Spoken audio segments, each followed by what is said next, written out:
good friend, Ricky7Whispers. It turns out that his favorite book is Alice in Wonderland, and I thought it would be fun for me to read that story to him. So, if you like him, enjoy this lovely classic tale, please grab a cocoa and a cookie and join us for our bedtime story, The Adventures of Alice in Wonderland. Chapter 1. Down the Rabbit Hole. Alice was beginning to get very tired of sitting by her sister on the bank and of having nothing to do. Once or twice she had peeped into the book her sister was reading, but it had no pictures or conversations in it. And what is the use of a book, thought Alice, without pictures or conversations? So she was considering in her own mind, as well as she could, for the hot day made her feel very sleepy and stupid, whether the pleasure of making a daisy chain would be worth the trouble of getting up and picking the daisies. And when suddenly a white rabbit with pink ears ran very close by her. There was nothing so very remarkable in that, nor did Alice think it so very much out of the way to hear the rabbit say to itself, oh dear, I shall be late." When she thought it over afterwards, it occurred to her that she ought to have wondered at this, but at the time it all seemed quite natural. But when the rabbit actually took a watch out of its waistcoat pocket and looked at it, and then hurried on, Alice started to her feet, for it flashed across her mind that she had never before seen a rabbit with either a waistcoat pocket or a watch to take out of it. And burning with curiosity, she ran across the field after it, and fortunately was just in time to see it pop down a large rabbit hole under the hedge. In another moment, down went Alice after it, never once considering how in the world she was to get out again. The rabbit hole went straight on like a tunnel for some way, and then dipped suddenly down, so suddenly that Alice had not a moment to think about stopping herself before she found herself falling down a very deep well. Either the well was very deep, or she fell very slowly, for she had plenty of time as she went down to look about her and to wonder what was going to happen next. First, she tried to look down and make out what she was coming to, but it was too dark to see anything. Then she looked at the sides of the well and noticed that they were filled with cupboards and bookshelves. Here and there she saw maps and pictures hung upon pegs. She took down a jar from one of the shelves. As she passed it, it was labeled orange marmalade, but to her great disappointment, it was empty. She did not like to drop the jar for fear of killing somebody, so managed to put it onto the cupboards as she fell past it. Well, thought Alice to herself, after such a fall as this, I shall think nothing of tumbling downstairs. How brave they'll all think me at home. Why, I wouldn't say anything about it even if I fell off the top of the house, which was very likely true. Down, down, down, would the fall never end? I wonder how many miles I've fallen by this time, she said aloud. I must be getting somewhere near the center of the earth. Let me see. That would be 4,000 miles, I think. For, you see, Alice had learned several things of this sort in her lessons in the schoolroom, and though it was not a very good opportunity for showing off her knowledge, as there was no one to listen to her, still, it was good practice to say it over. Yes, that's about the right distance. But then I wonder what latitude or longitude I've gotten to. Alice had no idea what latitude or longitude was either, but thought they were very grand words to say. Presently she began again. I wonder if I shall fall right through the earth. How funny it'll seem to come out among the people that walk with their heads downwards. The antipathies, I think. She was rather glad there was no one listening this time, as it didn't sound the right word. But I shall have to ask them what the name of the country is. You know, please, ma'am, is this New Zealand or Australia? And she tried to curtsy as she spoke. Fancy curtsying as you're falling through the air. Do you think you could have managed it? And what an ignorant little girl she'll think me for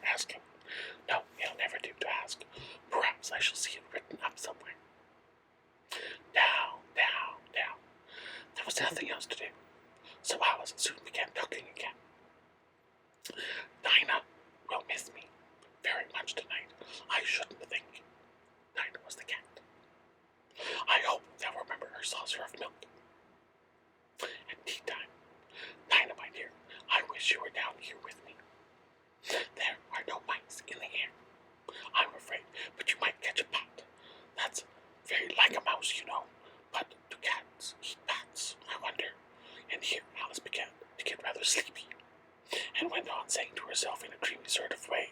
Do cats eat bats? Do cats eat bats? And sometimes do bats eat cats? For, you see, she couldn't answer either question. It didn't much matter which way she put it. She felt that she was dozing off and had just begun to dream. Then she was walking hand in hand with Dinah and saying to her very earnestly, "Now, Dinah, tell me the truth. Do you ever eat a bat?" When suddenly, thump, thump, down she came, upon a heap of sticks and dry leaves, and the fall was over. Alice was not hurt a bit, and she jumped up on her feet in a moment. She looked up, but it was all dark overhead. Before her was another long passage, and the white rabbit was still in sight, hurrying down it. There was not a moment to be lost. Away went Alice like the wind, and was just in time to hear it say, as it turned a corner, "Oh, my ears and whiskers, how late it's getting!" The corner, as she was close behind it when she turned the corner, but the rabbit was no longer to be seen. She found herself in a long, low hall, which was lit by a row of lamps hanging from the roof. There were doors all along the hall, but they were all locked, and when Alice had been all the way down one side and up the other, trying every door, she walked sadly down the middle, wondering how she was ever to get out again. Suddenly she came upon a little three-legged table, all made of solid glass. There was nothing on it except a tiny golden key, and Alice's first thought that it might belong to one of the doors in the hall. But alas, either the locks were too large, or the key was too small. But at any rate, it would not open any of them. However, on the second time around, she came upon a low curtain she had not noticed before, and behind it was a little door, about 15 inches high. She tried the little golden key in the lock, and to her great delight, it fitted. Alice opened the door and found that it led into a small passage, not much larger than a rat hole. She knelt down and looked along the passage into the loveliest garden you ever saw. How she longed to get out of that dark hall and wander about among those beds of bright flowers and those cool fountains. But she could not even get her head through the doorway, and even if my head would go through, thought poor Alice, it would be of very little use without my shoulders. Oh, how I wish I would shut up like a telescope. I think I could, if only I knew how to begin. For, you see, so many out-of-the-way things had happened lately that Alice had begun to think that very few things, indeed, were really impossible. There seemed to be no use in waiting by the little door, so she went back to the table, half hoping to find another key on it, or at any rate a book of rules for shutting people up like telescopes. This time she found a little bottle on it, which certainly was not there before, said Alice, and around the neck of the bottle was a paper label with the words, "Drink me," beautifully printed in large letters. It was all very well to say, "Drink me," but the wise little Alice was not going to do that in a hurry. "No, I'll look first," she said, "and see whether it's marked poison or not." For she had read several nice little histories about children who had got burnt and eaten up by wild beasts and other unpleasant things, all because they would not remember the simple rules their friends had taught them, such as that a red-hot book will burn you if you hold it too long, and that if you cut your finger very deeply with the knife, it usually bleeds. And she had never forgotten that if you drink much from a bottle marked poison, it is almost certain to disagree with you sooner or later. However, this little bottle was not marked poison, so Alice ventured to taste it, and finding it very nice, it had in fact a sort of mixed flavor of cherry tart, custard, pineapple, roast turkey, toffee, and hot buttered toast. She very soon finished it off. "What a curious feeling," said Alice. "I must be shutting up like a telescope." If so, and so it was indeed, she was now only 10 inches high, and her face brightened up at the thought that she was now the right size for going through the little door into the lovely garden. First, however, she waited for a few minutes to see if she was going to shrink any further. She felt a little nervous about this, for it might end, "You know," said Alice to herself, "in my going out altogether like a candle. I wonder what I should look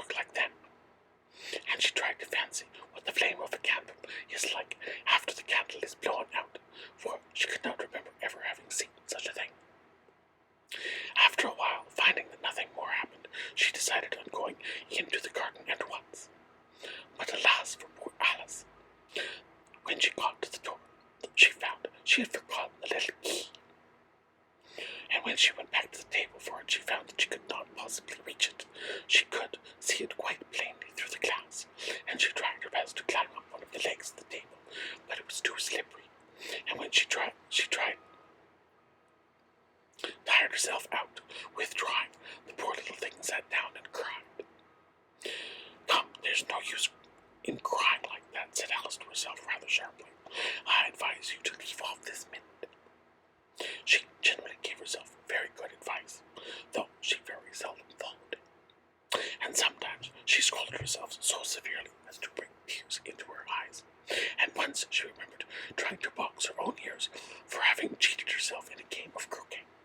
She was playing against herself, for this curious child was very fond of pretending to be 2 or 3 people.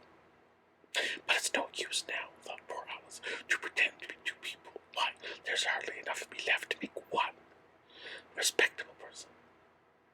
Soon her eyes fell on a little glass box that was lying under the table. She opened it and found in it a very small cake, on which the words "Eat me" were beautifully marked in currants. "Well, I'll eat it," said Alice, "and if it makes me grow larger, I can reach the key, and if it makes me grow smaller, I can creep under the door. So either way, I'll get into the garden, and I don't care which happens." She ate a little bit, and she said anxiously to herself, "Which way? Which way?" holding her hand on top of her head to feel which way it was growing. And she was quite surprised to find that she remained the same size. To be sure, this generally happens when one eats cake, but Alice had got so much into the way of expecting nothing but out of the way things to happen, that it seemed quite dull and stupid for life to go on in the common way. So she set to work and soon finished off the little cake.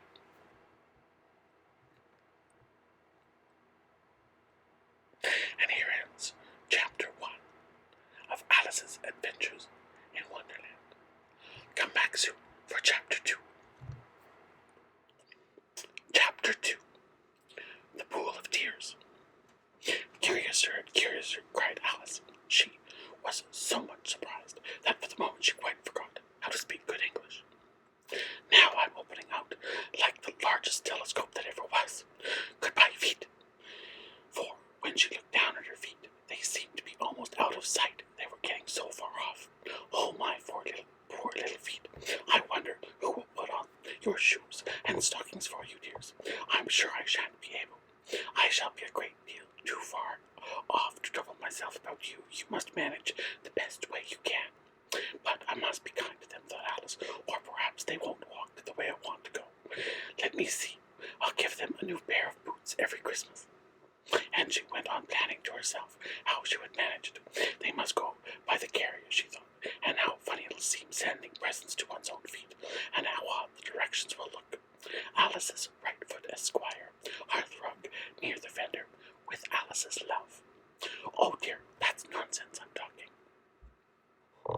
Just then her head struck the roof of the hall. In fact, she was now more than 9 feet high, and she at once took up the little golden key and hurried off to the garden door. Poor Alice, it was as much as she could do lying down on one side to look through into the garden with one eye. But to get through was more hopeless than ever. She sat down and began to cry again. "You ought to be ashamed of yourself," said Alice. "A great girl like you," she might well say this, "to go on crying in this way. Stop this moment, I tell you." But she went on all the same, shedding gallons of tears until there was a large pool all around her, about 4 inches deep, and reaching halfway down the hall. After a time she heard a little pattering of feet in the distance, and she hastily dried her tears to see what was coming. It was the White Rabbit returning, splendidly dressed, with a pair of white kid gloves in one hand and a large fan in the other. He came trotting along in a great hurry, muttering to himself as he came, "Oh, the Duchess, the Duchess! Oh, won't she be savage if I've kept her waiting?" Alice felt so desperate that she was ready to ask for help of anyone, so when the rabbit came near, she began in a low, timid voice, "If you please." "Sir." The rabbit started violently, dropped the white kid gloves and the fan and scurried away into the darkness as hard as he could go. Alice took up the fan and gloves, and as the hall was very hot, she kept fanning herself all the time she went on talking. Dear, dear, how queer everything is today, and yesterday things went on just as usual. I wonder if I've changed in the night. Let me think. Was I the same when I got up this morning? I almost think I can remember feeling a little different. But if I'm not the same, the next question is, who in the world am I? And that's the great puzzle. And she began thinking of all the children she knew that were of the same age as herself to see if she could have been changed for any of them. I'm sure I'm not Ada, she said, for her hair goes in such long ringlets and mine doesn't go in ringlets at all. And I'm sure I can't be Mabel, for I know all sorts of things and she knows such a very little. But she's and I'm oh dear, how puzzling it all is. I'll try, if I know all the things I used to know. Let's see. 4 times 5 is 12, and 4 times 6 is 13, and 4 times 7 is, oh dear, I shall never get to 20 at that rate. However, the multiplications doesn't signify. Let's try geography. London is the capital of Paris. Paris is the capital of Rome, and Rome is, no, that's all wrong, I'm certain. I must have changed for Mabel. I'll try and say, how doth the little? And she crossed her hands on her lap, as if she were saying lessons, and began to repeat it. But her voice sounded hoarse and strange, and the words did not come out the same as they used to. How does the little crocodile improve his shining tail, and pour the waters of the Nile on every golden scale? And how cheerfully he seems to grin, how nearly spread his claws, and welcome little fishes in with gently smiling jaws. I'm sure those are not the right words, said poor Alice, and her eyes filled with tears again, and she went on now. I must be Mabel after all, and I shall have to go and live in that poky little house, and have next to no toys to play with, and oh, ever so many lessons to learn. No, I've made up my mind about it. If I'm Mabel, I'll stay down here. It'll be no use putting their heads down and crying, come up again, dear. I shall only look up and say, who am I then? Tell me that first, and then, if I like being that person, I'll come up. If not, I'll stay down here, till I'm somebody else. But oh, dear, cried Alice, with a sudden burst of tears, I do wish they would put their heads down. I am so very tired of being all alone here. As she said this, she looked down at her hands, and was surprised to see that she had put on one of the rabbit's little white gloves. While she was talking, how could I have done that, she thought. I must be growing small again. She got up and went to the table to measure herself by it, and found that as nearly as she could guess, she was now about 2 feet high, and was going on shrinking rapidly. She soon found out that the cause of this was the fan she was holding, and she dropped it hastily, just in time to avoid shrinking away altogether. That was a narrow escape, said Alice, a good deal frightened at the sudden change, but very glad to find herself still in existence. And now for the garden. And she ran with all speed back to the little door. But at last the little door was shut again, and the little gold key was lying on the glass table as before. And things are worse than ever, thought the poor child, for I never was so small as this before, never, and I declare it's too bad that it is. As she said these words, her foot slipped in another moment's splash. She went up to her chin in salt water.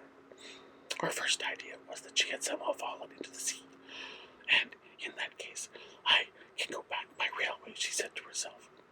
Alice had been to the seaside once in her life, and had come to the general conclusion that wherever you go on the English coast, you find a number of bathing machines in the sea, some children digging the sand with wooden spades, then a row of lodging houses, and behind them a railway station. However, she soon made out that she was in the pool of tears, which she had wept when she was 9 feet high. I wish I hadn't cried so much, said Alice as she swam about, trying to find her way out. I shall be punished for it now, I suppose, by being drowned in my own tears. That will be a queer thing, to be sure. However, everything is so queer today. Just then, she heard something splashing about in the pool a little way off, and she swam near to make out what it was. At first she thought it must be a walrus or hippopotamus, and then she remembered how small she was now, and she soon made out that it was only a mouse that had slipped in like herself. Would it be any use now, thought Alice, to speak to this mouse? Everything is so out of the way down here that I should think very likely it will talk. At any rate, there's no harm in trying.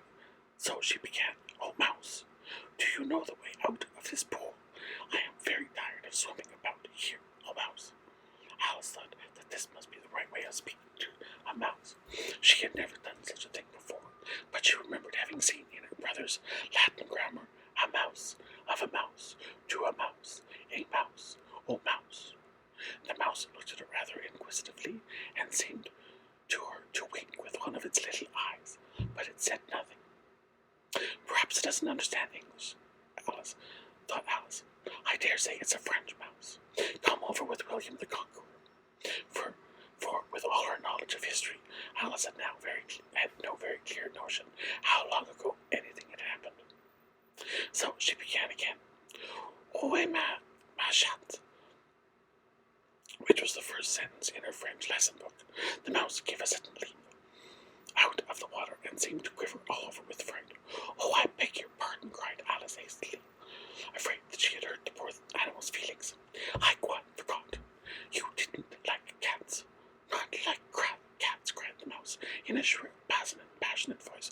"Would you like cats if you were me?" "Well, perhaps not," said Alice in a soothing tone. "Don't be angry about it. And yet, I wish I could show you our cat Dinah. I think you'd take a fancy to cats if you could only see her. She is such a dear thing," Alice went on, half to herself, as she swam lazily about in the pool.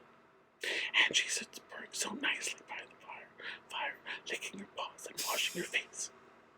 She is such a nice, soft thing to nurse, and she's such a capital one for catching mice. Oh, I beg your pardon," cried Alice again, for this time the mouse was bristling all over, and she felt certain it must be really offended.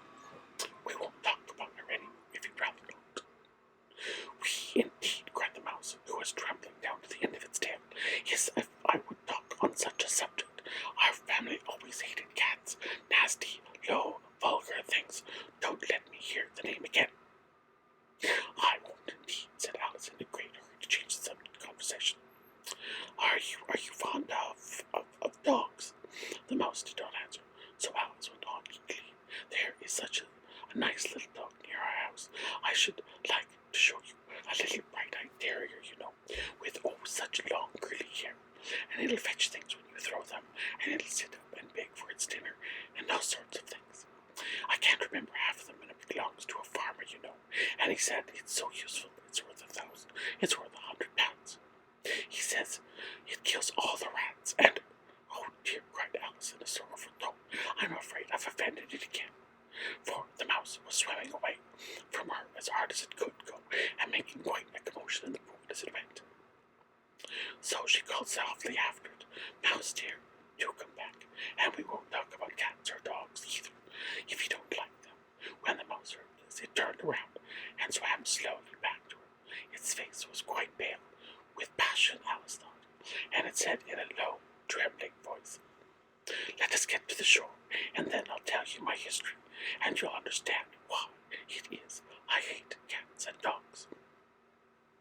It was high time to go, for the pool was getting quite crowded with the birds and the animals that had followed into it. There was a duck and a dodo and a lory and an eaglet and several other curious creatures.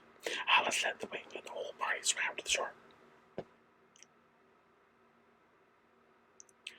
Chapter 3. A Caucus Race and a Long Tail. They were indeed a queer-looking party that assembled on the bank, the birds with draggled feathers, the animals with their fur clinging close to them, and all dripping wet, close, and uncomfortable. The first question, of course, was how to get dry again. They had a consultation about this. After a few minutes, it seemed natural to Alice to find herself talking familiarly with them as if she had known them all her life. Indeed, she had quite a large argument with the lory, who was just turned sulky, and would only say, "I am older than you, and must know better." And this Alice would not allow, without knowing how old it was, and as the Lorry positively refused to tell its age, there was no more to be said. At last the Mouse, who seemed to be a person of authority among them, called out, "Sit down, all of you, and listen to me. I'll soon make you dry enough."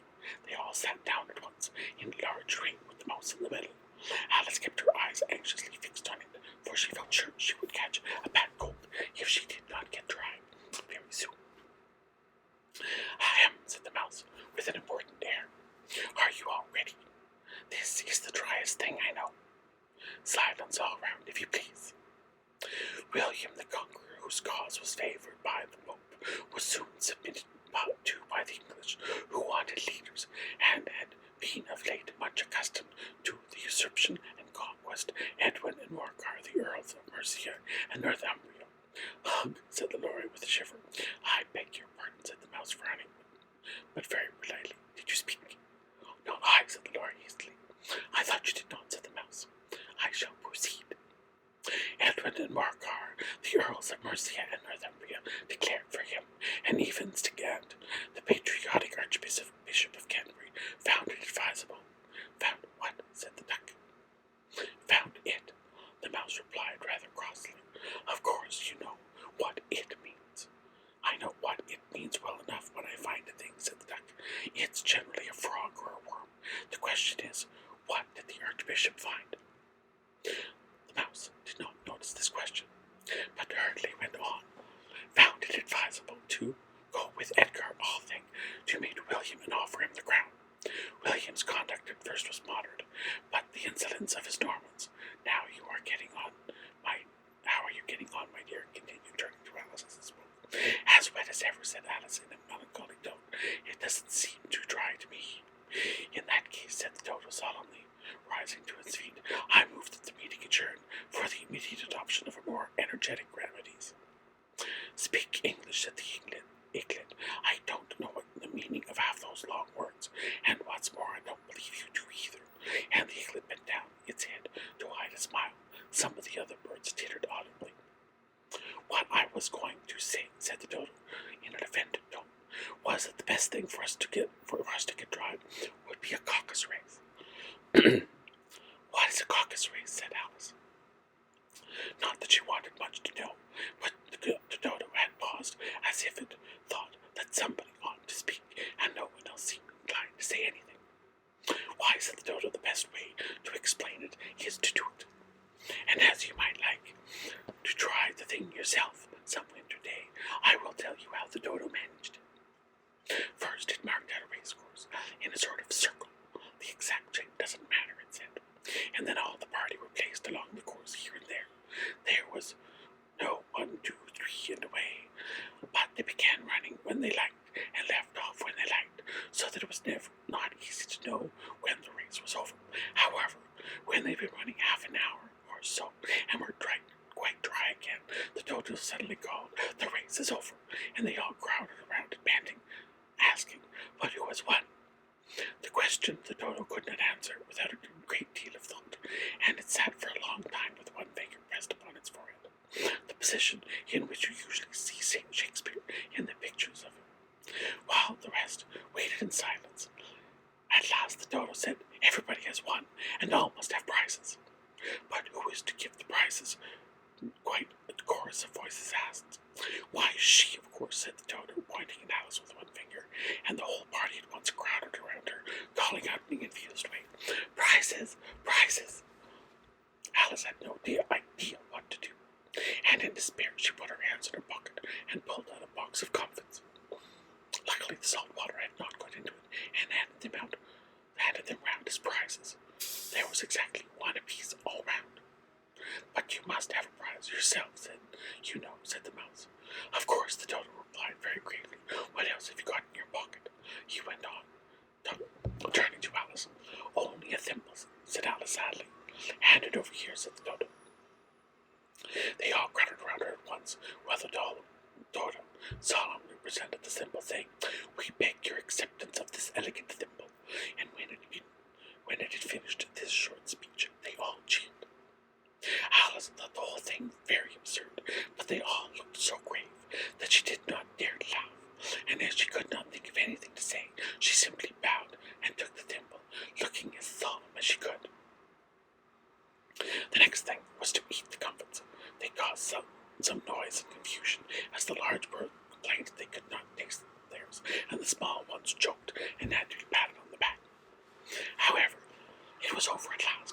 they sat down again in a ring and begged the mouse to tell them something more.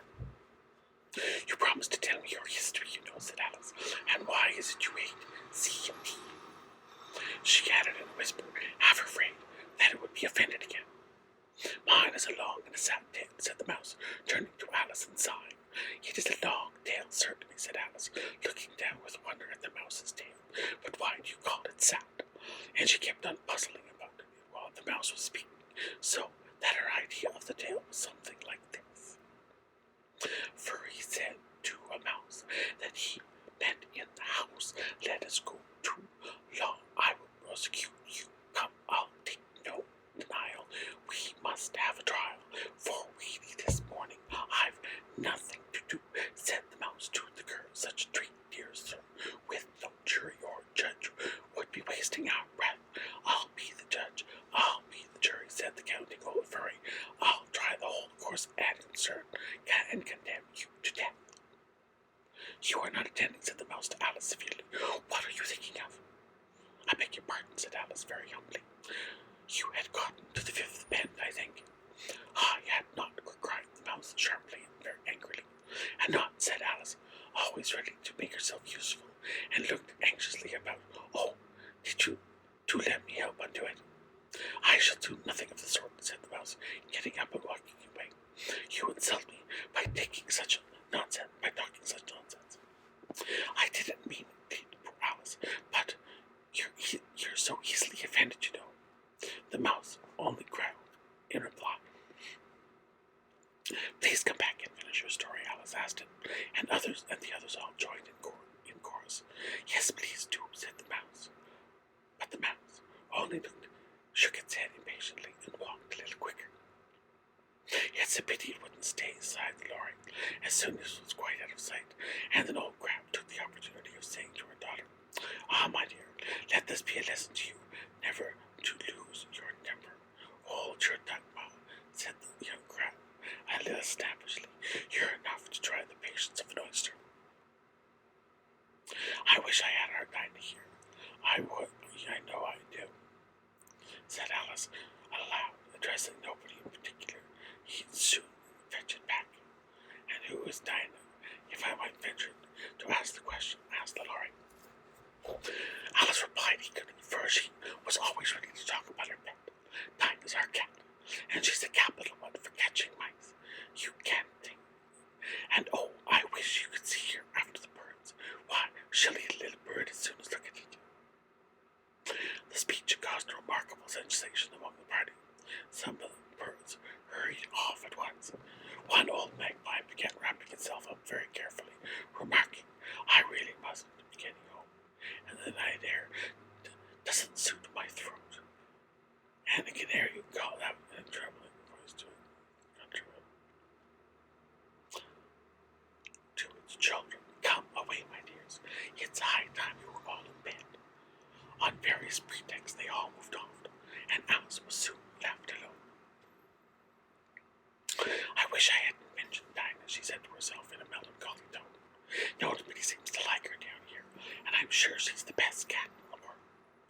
Oh, my dear Dinah, I wonder if I shall ever see you any more. And here poor Alice began to cry again, and she felt very lonely and low-spirited. In a little while, however, she again heard a little pattering of footsteps in the distance, and she looked up eagerly, half hoping that the mouse had changed its mind and was coming back to finish its story. And there ends Chapter 3. Chapter 4. The rabbit sends in a little bill.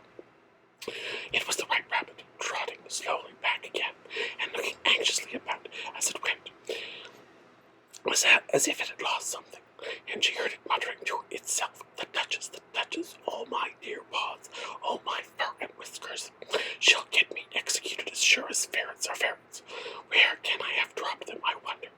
Alice guessed in a moment that it was looking for the fan and the pair of white kid gloves, and she very good-naturedly began hunting about for them, but they were nowhere to be seen. Everything seemed to have changed since her swim in the pool, and the great hall with the glass table and the little door had vanished completely. Very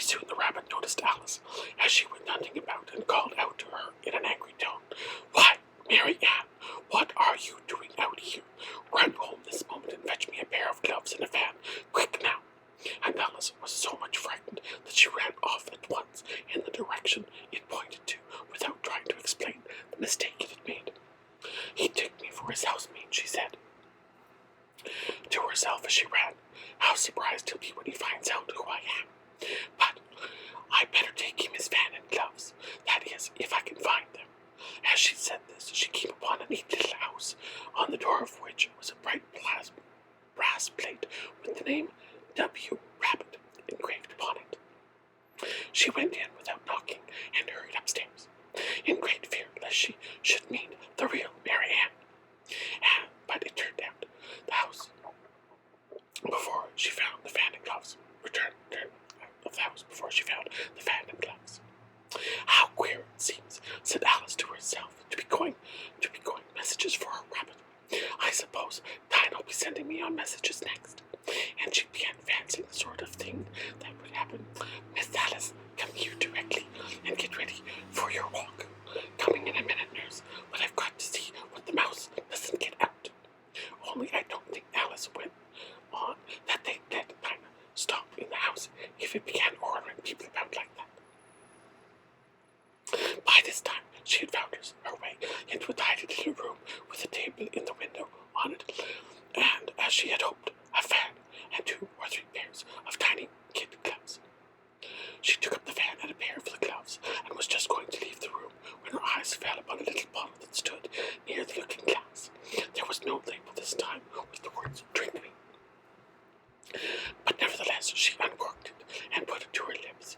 I know something interesting is sure to happen, she said to herself, whenever I eat or drink something, so I'll just see what this bottle does. I do hope it'll make me grow large again, for really I'm getting quite tired of being such a tiny little thing. It did so indeed, and much sooner than she had expected.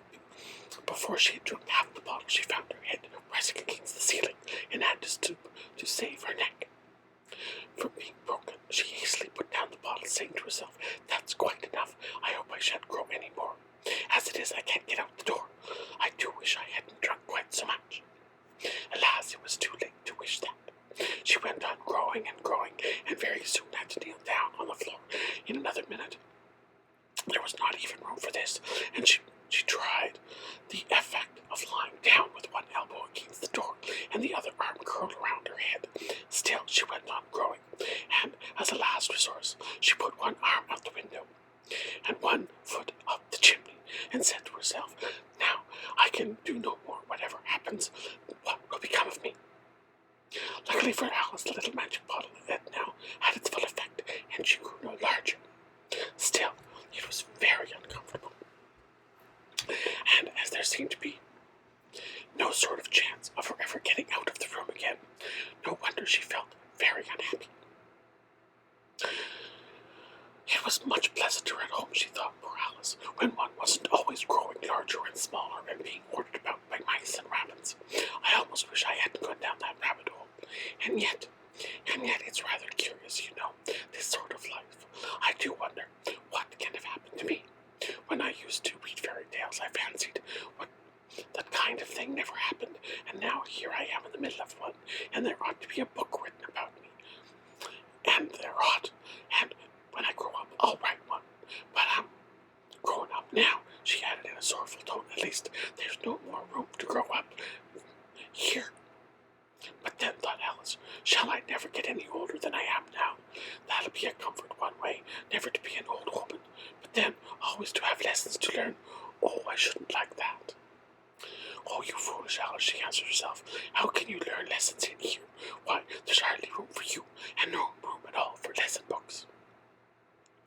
And so she went on, talking first one side and then the other, and making quite a conversation of it, but after a few minutes, she heard a voice outside and stopped to listen. Mary Ann, said the voice, fetch me my gloves this moment. When came a little pattering of feet on the stairs, Alice knew it was the rabbit coming to look for her, and she trembled till she shook the house, quite forgetting that she was now about 1,000 times as large as the rabbit, and had no reason to be afraid of it. Presently the rabbit came to the door and tried to open it, but as the door opened inwards, and Alice's elbow was pressed hard against it, that attempt proved a failure. Alice started to say to herself, then I'll go round and get in at the window. That you won't, thought Alice, and after waiting till she fancied she heard the rabbit just under the window, she suddenly spread out her hand and made a snatch in the air. She did not get hold of anything, but she heard a little shriek and a fall,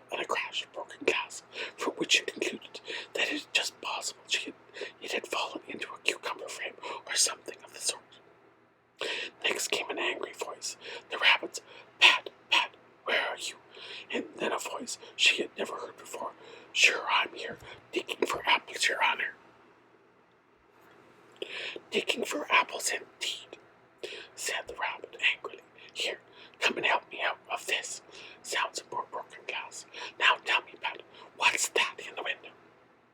"Sure, and it's an arm, Your Honor." He pronounced it arm. "An arm, you goose. Whoever saw one that size? Why, it fills the whole window." "Sure it does, Your Honor, but it's an arm now, for all that." "Well, it's got no business there at any rate, so go and take it away." There was a long silence after this, and Alice could only hear the whispers now and then, such as, "Sure, I don't like it, Your Honor, at all, at all. Do as I tell you, you coward." And at last she spread out her hand again and made another snatch at the air. This time there were two little shrieks and more sounds of broken glass. "What a number of cucumber frames there must be," thought Alice. "I wonder what they'll do next. As for pulling me out of the window, I only wish they could. I'm sure I don't want to stay in here any longer." She waited for some time without hearing anything, for at last came a rumbling of little cartwheels and the sound of a good many voices all talking together. She made out the words, "Where's the other ladder? Why, I hadn't it to bring but one. Bill's got the other. Bill, fetch it here. Lad, here, put him up at this corner. No, tie him together first. They don't reach half high enough yet. Oh, they'll do well enough. Don't be particular. Here, Bill, catch hold of this rope, will you? Will the roof bear? Mind that loose slate. Oh, it's coming down. Heads below." A loud crash. "Now, who did that?" "It was Bill, I fancy." "Who's to go down the chimney?" "Nay, I shan't. You do it." "What? I won't then." Bill's to go down. Here, Bill, the master says you could go down the chimney." "Oh, so Bill's got to come down the chimney. You see," said Alice to herself. They seem to put everything on Bill. I wouldn't be in Bill's place for a good deal. This fireplace is narrow, to be sure, but I think I can kick a little." She drew her foot as far down the chimney as she could, and waited till she heard a little animal. She couldn't guess what sort it was, scratching and scrambling about in the chimney, come close above her. Then, saying to herself, "This is Bill," she gave one sharp kick and waited to see what would happen next. The first she heard was a general chorus of, "There goes Bill." Then the rabbit's voice along, "Catch him, you by the hedge." Then silence, and then another confusion of voices. "Hold up his head, Brandy, now. Don't choke him. How is it? Old fellow, what happened to you? Tell us all about it." Last came a little feeble squeaking voice. "That's Bill," thought Alice. "Well, I hardly know. No more, thank ye. I'm better now, but I'm a deal too flustered to tell you. All I know is something comes at me like a jack-in-the-box and up my goes like a skyrocket." "So you did, old fellow," said the others. "We must burn the house down," said the rabbit's voice, and Alice called out as loud as she could, "If you do, I'll set Dinah on you." There was a dead silence instantly, and Alice thought to herself, "I wonder what they will do next. If they had any sense, they'd take the roof off." After a minute or two, they began moving about again, and Alice heard the rabbit say, "A barrowful would do, to begin with." A barrowful of what, thought Alice. But she had not long to doubt, for the next moment a shower of little pebbles came rattling into the window, and some of them hit her in the face. "I'll put a stop to this," she said to herself, and shouted out, "You better not do that again," which produced another dead silence. Alice noticed with some surprise that the pebbles were all turning into little cakes as they lay on the floor, and a bright idea came into her head. "If I eat one of those cakes," she thought, "it's sure to make some change in my size, and it can't possibly make me any larger. It must make me smaller, I suppose." So she swallowed one of the cakes, and was delighted to find that she began shrinking quickly. As soon as she was small enough to get through the door, she ran out of the house, and found quite a crowd of little animals and birds waiting outside. The poor little lizard, Bill, was in the middle, being held up by 2 guinea pigs, who were giving it something out of a bottle. They all made a rush at Alice the moment she appeared, but she ran off as hard as she could, and soon found herself safe in a thick wood. "The first thing I've got to do," said Alice to herself, as she wandered about the wood, "is to grow to my right size again. And the second thing is to find my way into that lovely garden."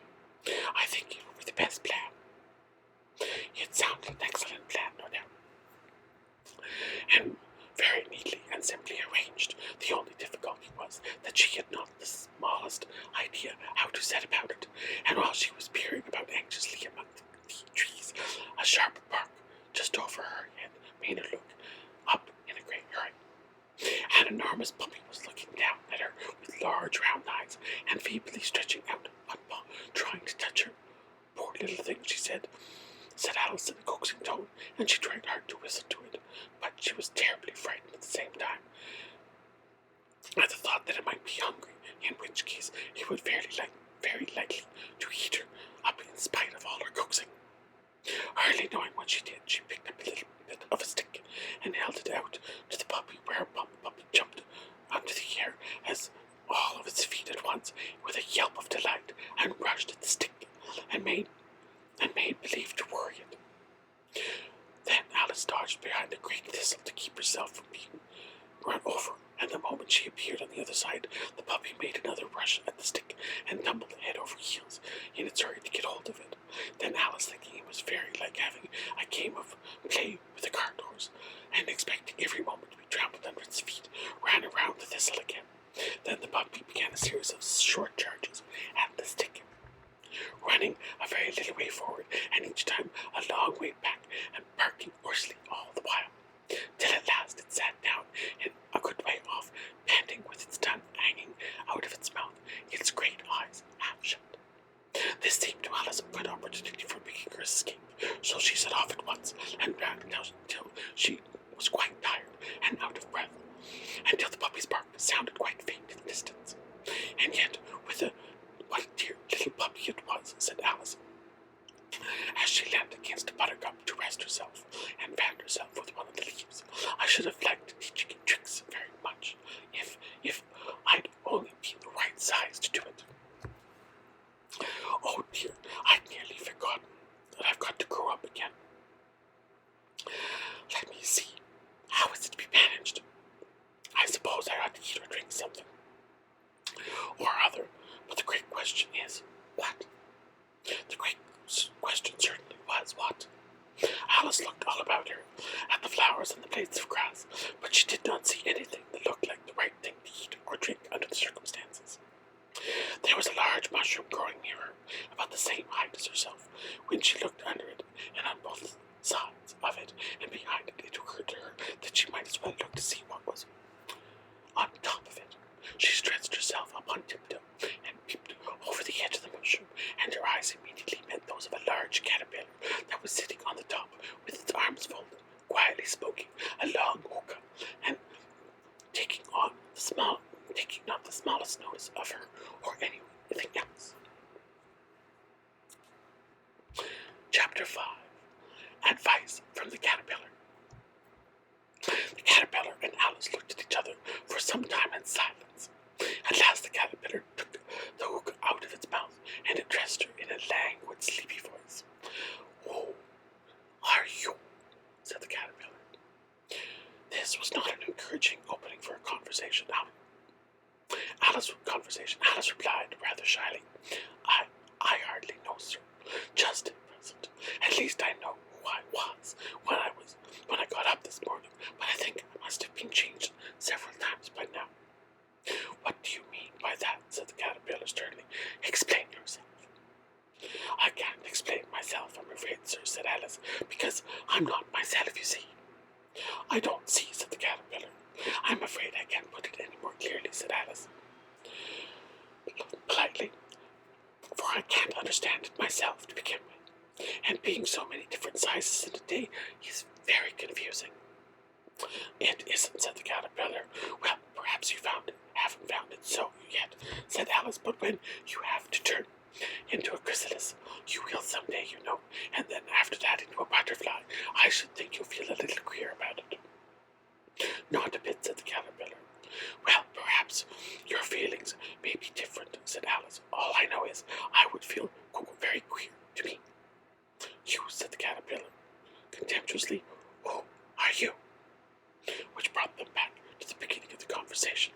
Alice felt a little irritated at the caterpillar's making such very short remarks, and she drew herself up and said very gravely, "I think you ought to tell me who you are first." "Why?" said the caterpillar. Here was another puzzling question, and Miss Alice could not think of any good reason, and as the caterpillar seemed to be in a very unpleasant state of mind, she turned away. "Come back," said the caterpillar, calling after her. "I've something important to say." That sounded promising, certainly. Alice turned and came back again. "Keep your temper," said the caterpillar.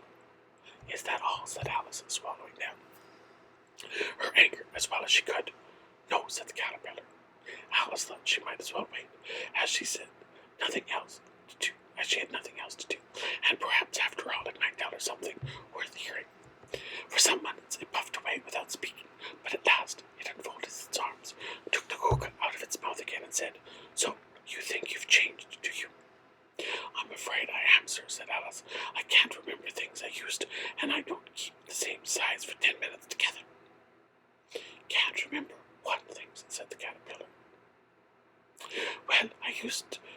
Well, I've tried to say, "How doth the little busy bee?" but it all came different," Alice replied in a very melancholy voice. "Repeat, you are old, Father William," said the caterpillar. Alice folded her hands and began. "You are old, Father William," the young man said, "and your hair has become very white, and yet you increasingly stand on your head, but you think at your age it is right. In my youth," Father William replied to his son, "I feared it might injure the brain, but now that I'm perfectly sure I have none, why, I do it again and again."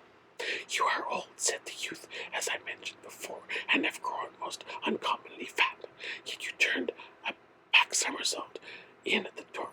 Pray, what is the reason for that?" "In my youth," said the sage, as he shook his grey locks, "I kept all my limbs very supple. By the use of this ointment, only a shilling at the box, allow me to sell you a couple." "You are old," said the youth, "and your jaws are too weak for anything tougher than suet. Yet you finished the goose with all the bones in the beak. Pray, how did you manage to do that to it?" "In my youth," said the father, "I took to the law and argued each case with my wife, and the muscular strength which it gave to my jaw has lasted the rest of my life." "You are old," said the youth. "One would hardly suppose that your eye was as steady as ever, yet you balanced the heel on the end of your nose. What made you so artfully clever?" "I have answered 3 questions, and that is enough," said his father. "Don't give yourself airs. Do you think I can listen all day to such stuff? Be off, or I'll kick you downstairs." "That is not right," said the caterpillar. "Not quite right, I'm afraid," said Alice. "Some of the words have got altered." "It is wrong from beginning to end," said the caterpillar decidedly, and there was silence for some minutes. The caterpillar was the first to speak. "What size do you want to be?" it asked. "Oh, I'm not peculiar as to size," Alice replied hastily. "Only one doesn't like changing so often, you know." "I don't know," said the caterpillar. Alice said nothing, as she had never been so much contradicted in life before, and she felt she was losing her temper. "Are you content now?" said the caterpillar. "Well, I should like to be a little larger, sir, if you wouldn't mind," she said. 3 inches is such a wretched height to be." "It is a very good height indeed," said the caterpillar angrily, rearing himself upright as it spoke. It was exactly 3 inches high. "I am not used to it," pleaded poor Alice in a piteous tone, and she thought of herself, "I wish the creatures wouldn't be so easily offended." "You'd get used to it in time," said the caterpillar, and it put the hookah into its mouth and began smoking again. This time Alice waited patiently until it chose to speak again. In a minute or two, the caterpillar took the hookah out of its mouth and yawned once or twice and shook itself.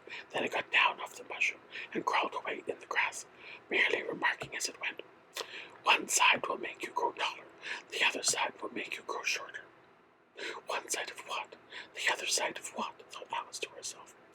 "Of the mushroom," said the caterpillar, just as if she had asked it aloud, and in another moment it was out of sight. Alice remained looking thoughtfully at the mushroom for a minute, trying to make out which were the 2 sides of it, and as it was perfectly round, she found this a very difficult question. However, at last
She changed into alarm in another moment when she found that her shoulders were nowhere to be found.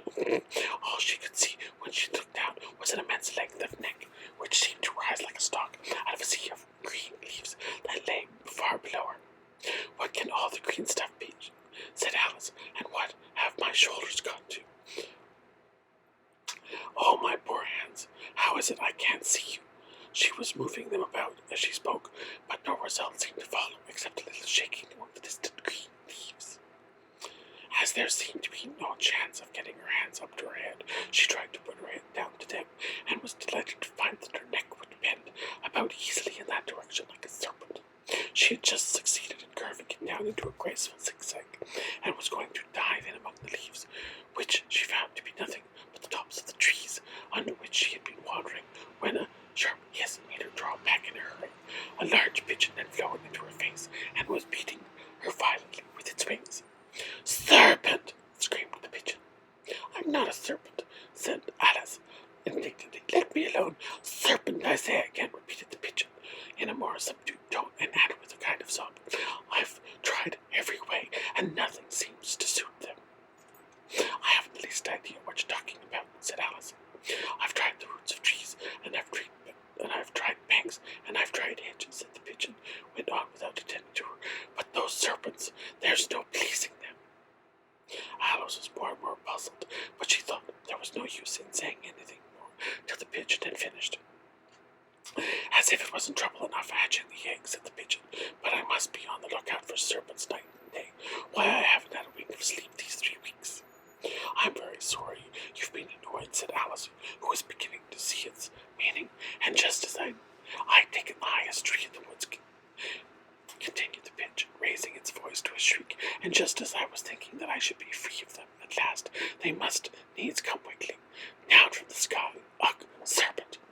"But I'm not a serpent, I tell you," said Alice. I'm a, well, what are you?" said the pigeon. "I can see you're trying to invent something." "I'm a little girl," said Alice rather doubtfully, as she remembered the number of changes he had gone through that day. "A likely story indeed," said the pigeon in a tone of the deepest contempt. "I've seen a good many little girls in my time, but never one with such a neck as that. No, you're a serpent, and there's no use denying it. I suppose you'll be telling me next that you've never tasted an egg." "I have tasted eggs, certainly," said Alice, who was a quite truthful child, "but little girls eat eggs quite as much as serpents, do you know?" "I don't believe it," said the pigeon, "but if they do, why then, they're a kind of serpent, that's all I can say." This was such a new idea to Alice that she was quite silent for a moment or two, which gave the pigeon the opportunity of adding, "You're looking for eggs, I know that well enough, and what does it matter to me whether you're a little girl or a serpent?" "It matters a good deal to me," said Alice, "but I'm not looking for eggs, as it happens, and if I was, I shouldn't want yours. I don't like them raw." "Well, be off then," said the pigeon in a sulky voice. As it settled down again into its nest, Alice crouched down among the trees as well as she could, but her hands kept getting entangled among the branches, and every now and then she had to stop and untwist it. After a while she remembered that she still held the piece of mushroom in her hands, and she set to work very carefully, first at one and then at the other, and growing sometimes smaller and sometimes shorter, until she had succeeded to bring herself down to her usual height. It was so long since she had been anything near the right size that it felt quite strange at first, but she got used to it in a few minutes and began talking to herself as usual. "Come, there's half my plan done now. I know puzzling all these changes are. I'm never sure that I'm going to be what I'm going to be from 1 minute to the next. However, I've got back to my right size. The next thing is to get into the beautiful garden. How is that to be done, I wonder?" As she said this, she came suddenly into an open place, with a little house in it, about 4 feet high. "Whoever lives in there is the house. I'll need to go down and come. It'll never do to come down with them.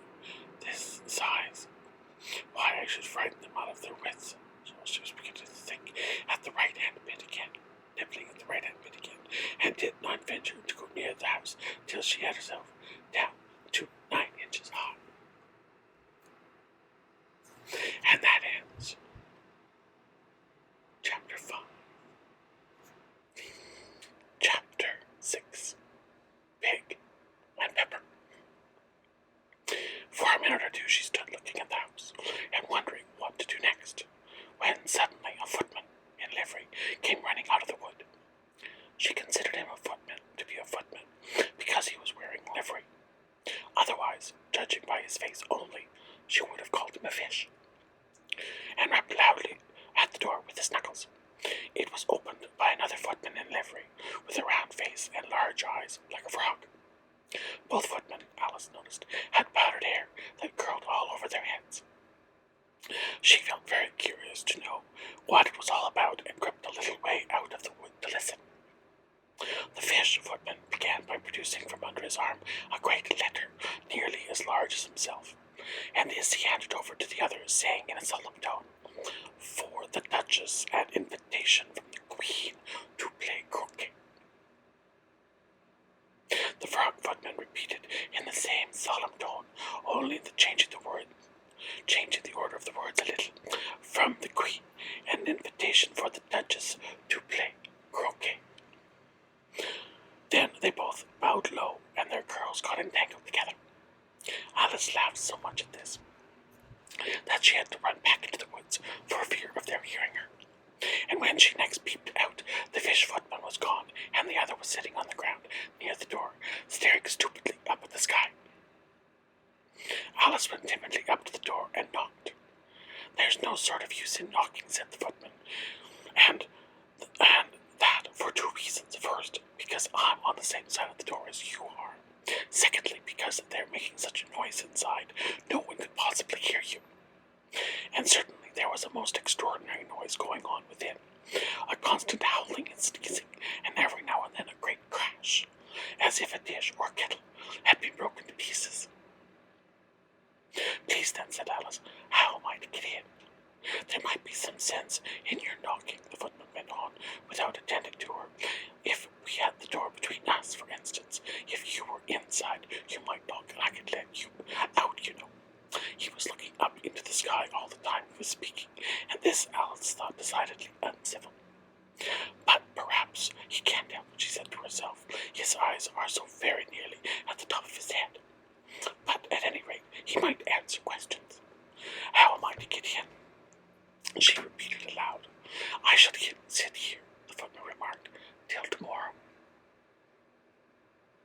At this moment, the door of the house opened, and a large plate came skimming out straight at the footman's head. It just grazed his nose and broke to pieces against one of the trees behind him. "Or next day, maybe," the footman continued in the same tone, exactly as if nothing had happened. "How am I to get in?" asked Alice again, in a louder tone. "Are you to get in at all?" said the footman.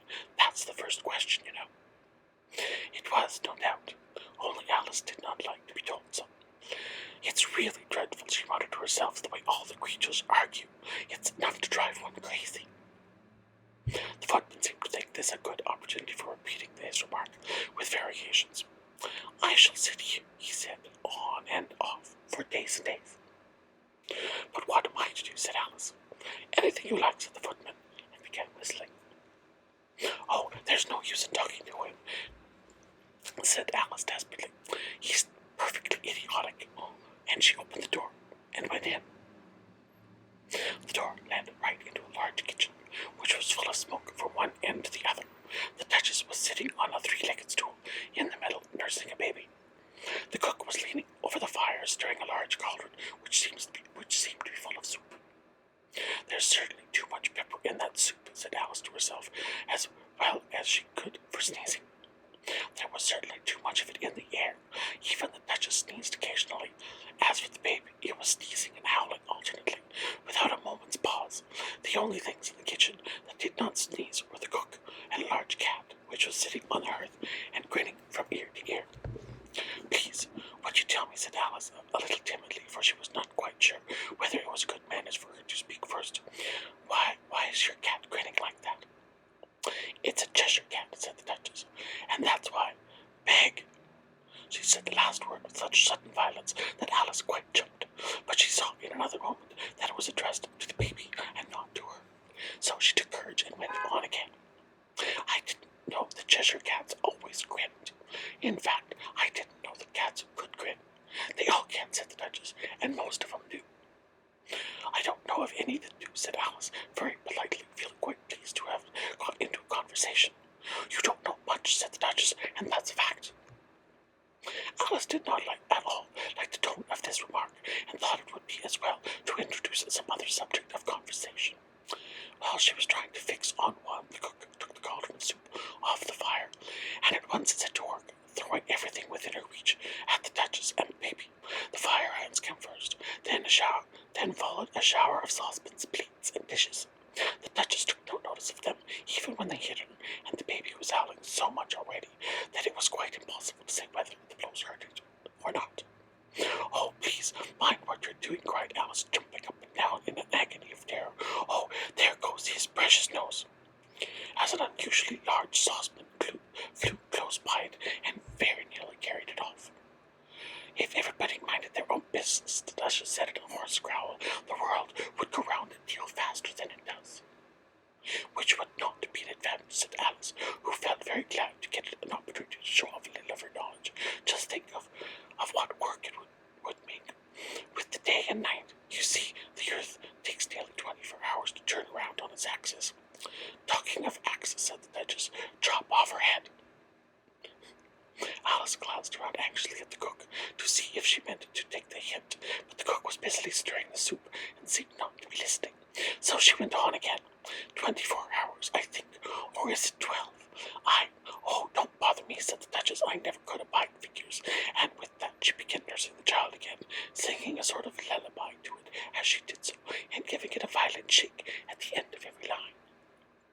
Speak roughly to your little boy, and beat him with his sneezes. Beat him when he sneezes. He only does it to annoy, because he knows it teases. Chorus, in which the cook and the baby joined. Ow, ow, ow. While the Duchess sang the second verse of the song, she kept tossing the baby violently up and down, and the poor little thing howled so that Alice could hardly hear the words. I speak severely too, my boy. I beat him when he sneezes, for he can thoroughly enjoy the pepper when he pleases. Chorus, ow, ow, ow, ow, ow, ow. Here, you may nurse it a bit if you like, the Duchess said to Alice, flinging the baby at her as she spoke. I must go and get ready to play croquet with the Queen. And she hurried out of the room. The cook threw a frying pan after her as she went out, but it just missed her. Alice caught the baby with some difficulty, as it was a queer-shaped little creature and held out its arms and legs in all directions. Just like a starfish, thought Alice. The poor little thing was snorting like a steam engine when she caught it, and kept doubling itself up and straightening itself out again, so that altogether for the first minute or two it was as much as she could do to hold it. As soon as she had made out the proper way of nursing it, which was to twist it up into a sort of knot, and then keep tight hold of its right ear and left foot, so as to prevent it doing itself, she carried it out into the open air.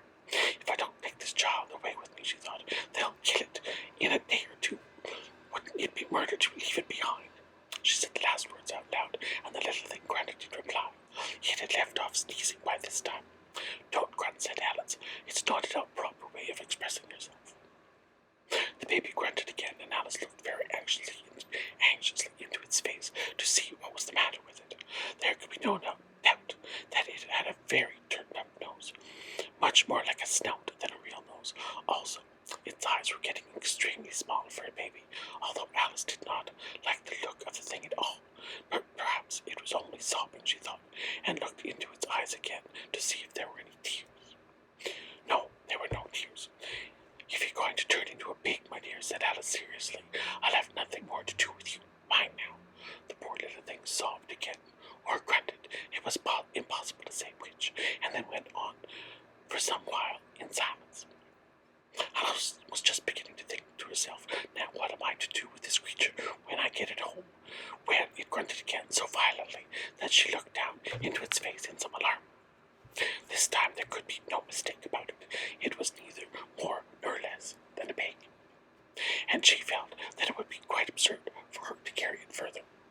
So she set the little creature down, and felt quite relieved to see it trot away quickly into the wood. If it had grown up, she said to herself, it would have made a dreadfully ugly child, but it makes rather a handsome pig, I think, and she began thinking over other children she knew who might do very well as pigs, and was just saying to herself, if only one knew the right way to change them, and when she was a little startled by seeing the Cheshire Cat sitting on a bough a few yards off. The cat only grinned when it saw Alice. It looked very good-natured, she thought. Still, it had very long claws and a great many teeth, and she felt that it ought to be treated with respect. Cheshire Puss, she said, rather timidly, as she did not at all know whether it would like the name. However, it only grinned a little wider. Come, it's pleased, so far, thought Alice, and she went on. Would you tell me, please, which way I had to go from here? That depends a good deal on where you want to get to, said the cat. I don't much care where, said Alice. Then it doesn't matter which way you go, said the cat. So long as I get somewhere, Alice said as an explanation. Oh, you're sure to do that, said the cat, if you only walk long enough. Alice felt that she could not be denied, so she tried another question. What sort of people live about here? In that direction, said the cat, waving its right paw around, lives a hatter, and in that direction, waving the other paw, lives a March hare. Visit either you like, they're both mad. But I don't want to go among mad people, Alice remarked. Oh, you can't help that, said the cat. We're all mad here. I'm mad, you're mad. How do you know I'm mad, said Alice. You must be the cat, or you wouldn't have come here. Alice didn't think that proved it at all, however, she went on. And how do you know you're mad? To begin with, said the cat, a dog's not mad. You grant that? I suppose so, said Alice. Well then, the cat went on, you see, a dog growls when it's angry, and wags its tail when it's pleased. Now, I growl while I'm pleased, and wag my tail when I'm angry. Therefore, I'm mad. I call it purring, not growling, said Alice. Call it what you like, said the cat. Do you play croquet with the Queen today? I should like to very much, said Alice, but I haven't been invited yet. You'll see me there, said the cat, and vanished. Alice was not much surprised at this. She was getting so used to queer things happening while she was looking at the place where it had been, it suddenly appeared again. By the by, what became of the baby? Said the cat. I'd nearly forgotten to ask. It turned into a pig, Alice quietly said, just as if it could come back in a natural way. I thought it would, said the cat, and vanished again. Alice waited a little, half expecting to see it again, but it did not reappear, and after a minute or two she walked on in the direction in which the March hare was said to live. I've seen hatters before, she said to herself. The March hare will be much the most interesting, perhaps, as this is May.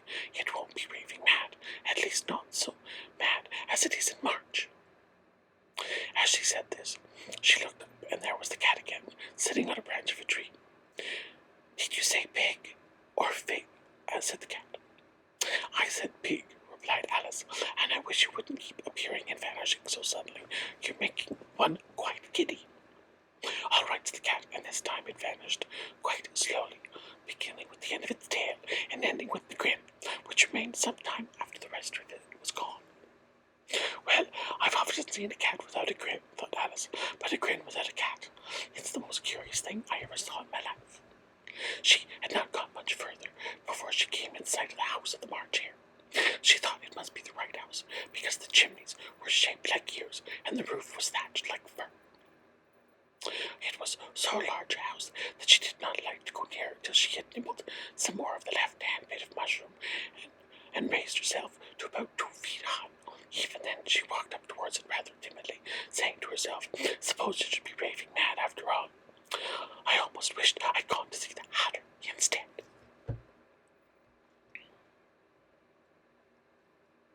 Chapter 7.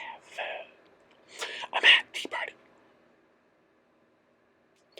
There was a table set out under a tree in front of the house, and the March hare and the hatter were having tea at it. A dormouse was sitting between them fast asleep, and the other two were using it as a cushion, resting their elbows on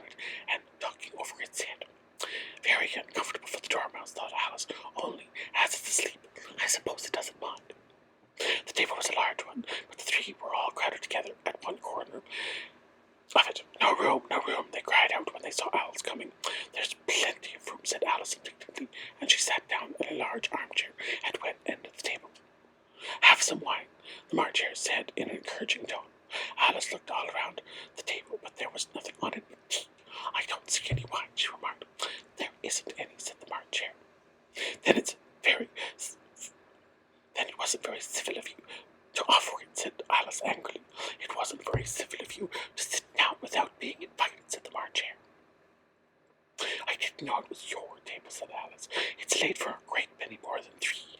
Your hair wants cutting, said the Hatter. He'd been looking at Alice for some time with great curiosity. This was his first speech. You should learn not to make personal remarks, said Alice with some severity. It's very rude.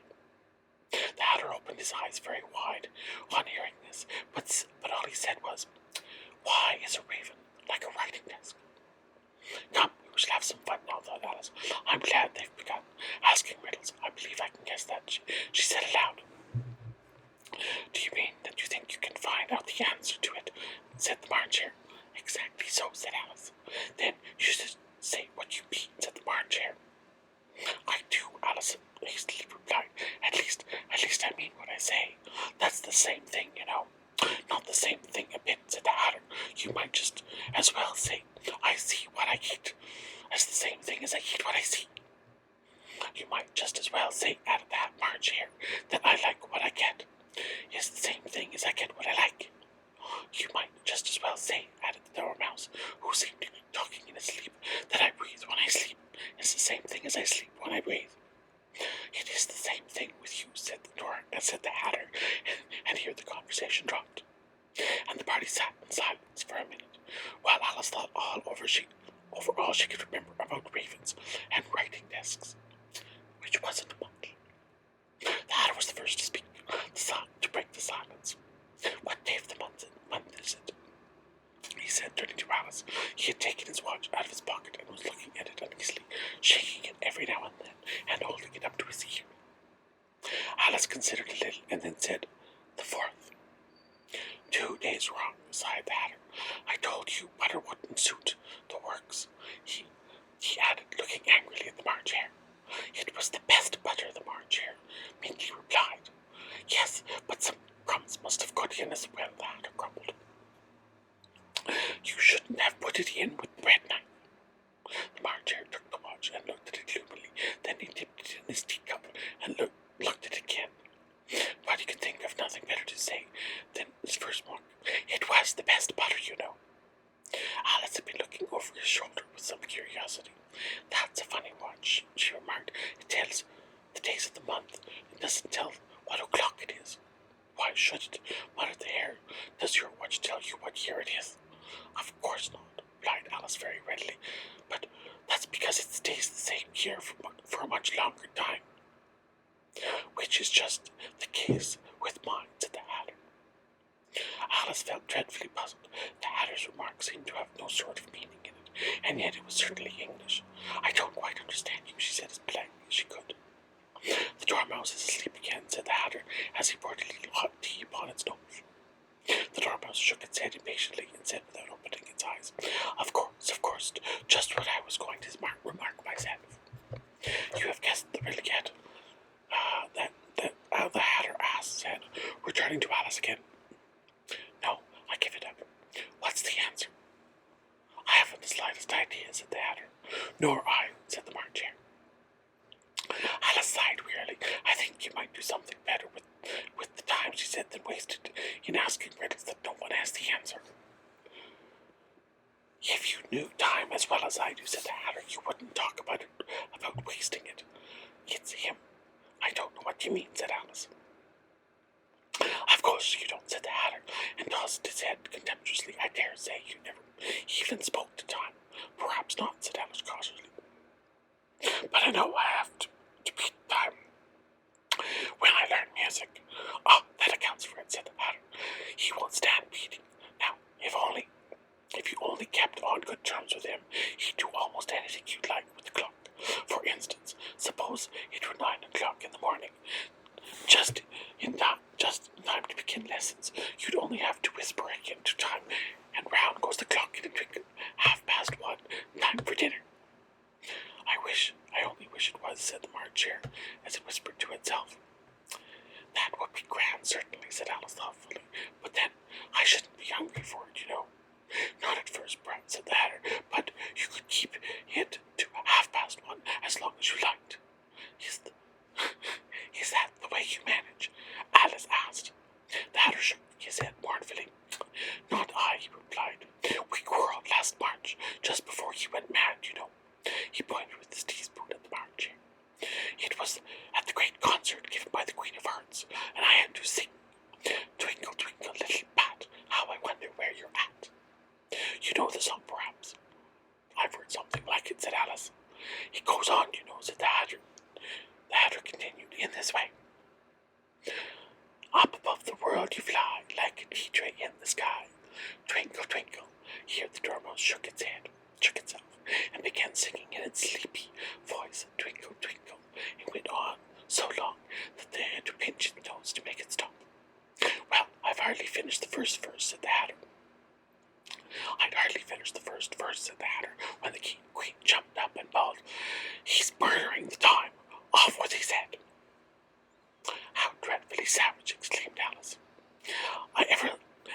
Since that, the Hatter went on in a mournful tone, he won't do a thing I ask. It's always 6 o'clock, you know. Yes, that's it, said the Hatter with a sigh. Oh, a bright idea came into Alice's mind. Is that the reason so many tea things are put out here? Yes, that's it, said the Hatter with a sigh. It's always tea time, and there's no time to wash the things between whiles. Then you keep moving around, I suppose, said Alice. Exactly so, said as the things get used up. But what happens when you come to the beginning again? Alice ventured to ask. Suppose we change the subject. The March Hare interrupted, yawning. I'm getting tired of this. I vote the young lady tells us a story. I'm afraid I don't know one, said Alice, rather alarmed at the proposal. Then the Dormouse shall, they both cried. Wake up, Dormouse. And they pitched it on both sides at once. The Dormouse slowly opened his eyes. I wasn't asleep, he said in a hoarse, feeble voice. I heard every word you fellows were saying. Tell us a story, said the March Hare. Yes, please do, pleaded Alice. And be quick about it, added the Hatter, or you'll be asleep again before it's done. Once upon a time there was 3 little sisters. The Dormouse began in a great hurry, and their names were Elsie, Lacey, and Tilly, and they lived in the bottom of a well. What did they live on? Said Alice, who always took a great interest in questions of eating and drinking. They lived on treacle, said the Dormouse, after thinking for a minute or two. They couldn't have done that, you know, Alice said, gently remarked. They'd have been ill. So they were, said the Dormouse, very ill. Alice tried to fancy to herself what such an extraordinary way of living would be like, but it puzzled her too much, so she went on. But why did they live at the bottom of a well? Take some more tea, the March Hare said to Alice very earnestly. I've had nothing yet, said Alice.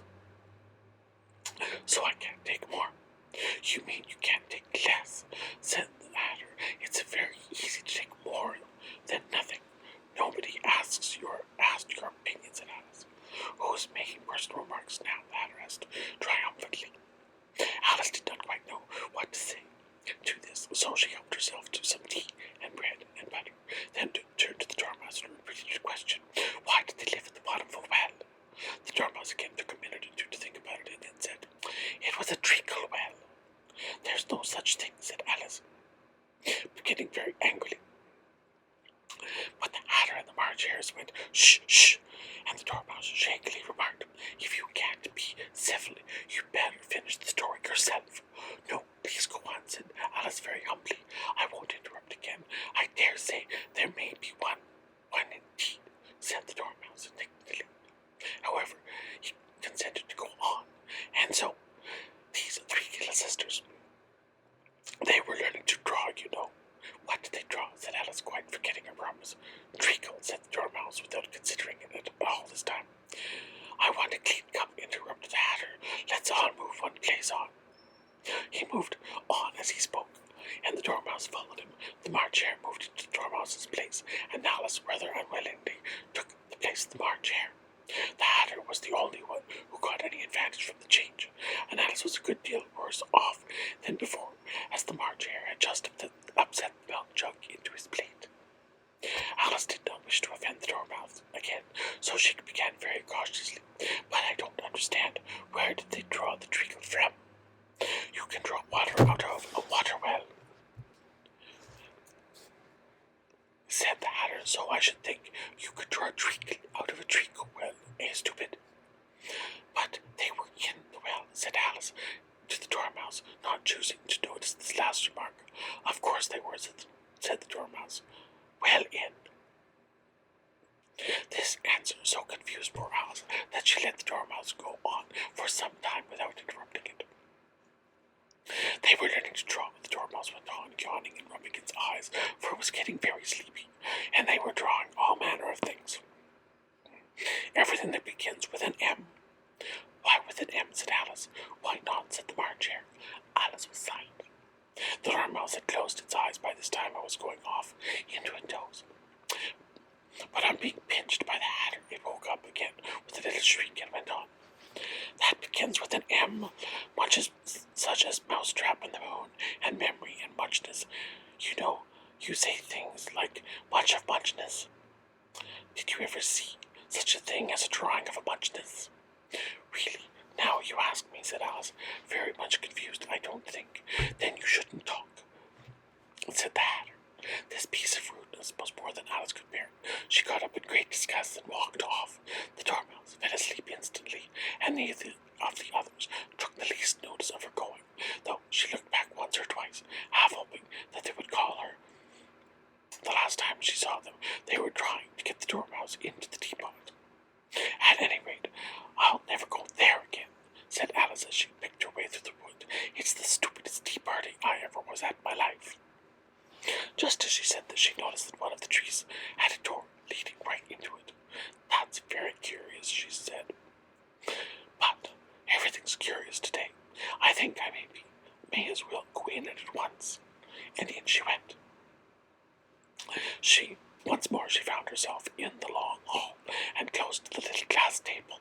Now I'll manage better this time, she said to herself, and began by taking the little golden key and unlocking the door that led into the garden. Then she went to work nibbling at the mushroom. She had kept a piece of it in her pocket till she was about a foot high.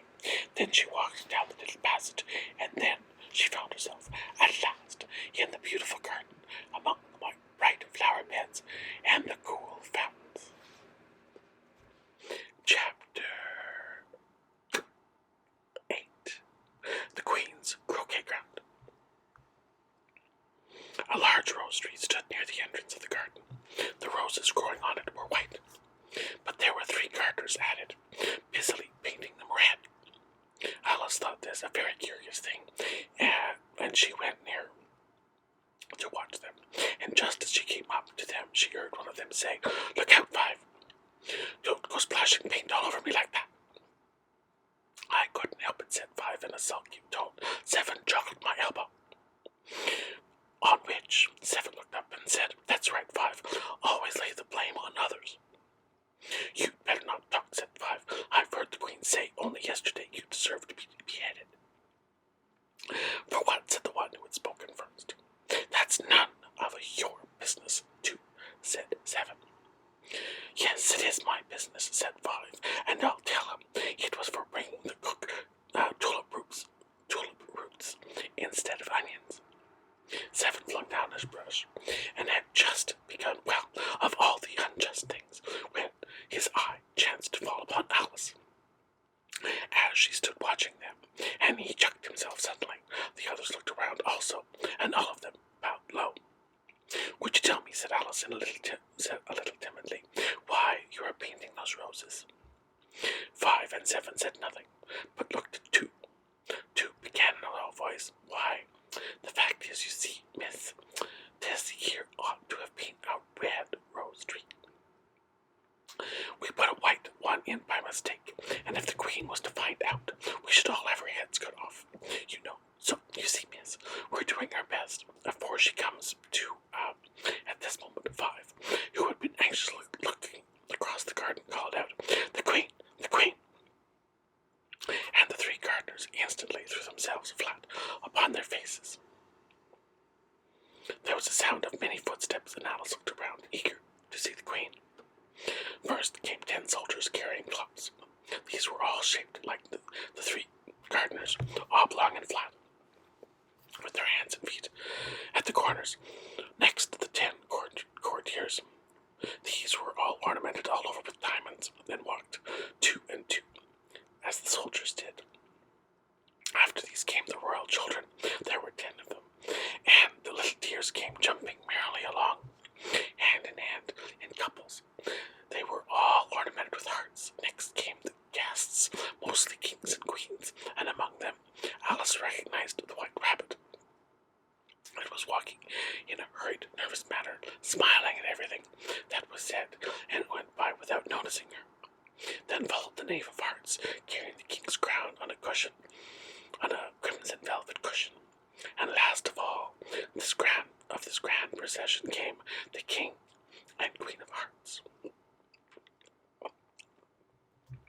processions, and besides, what would be the use of a procession, thought she, if people had to all lie down upon their faces so they couldn't see it?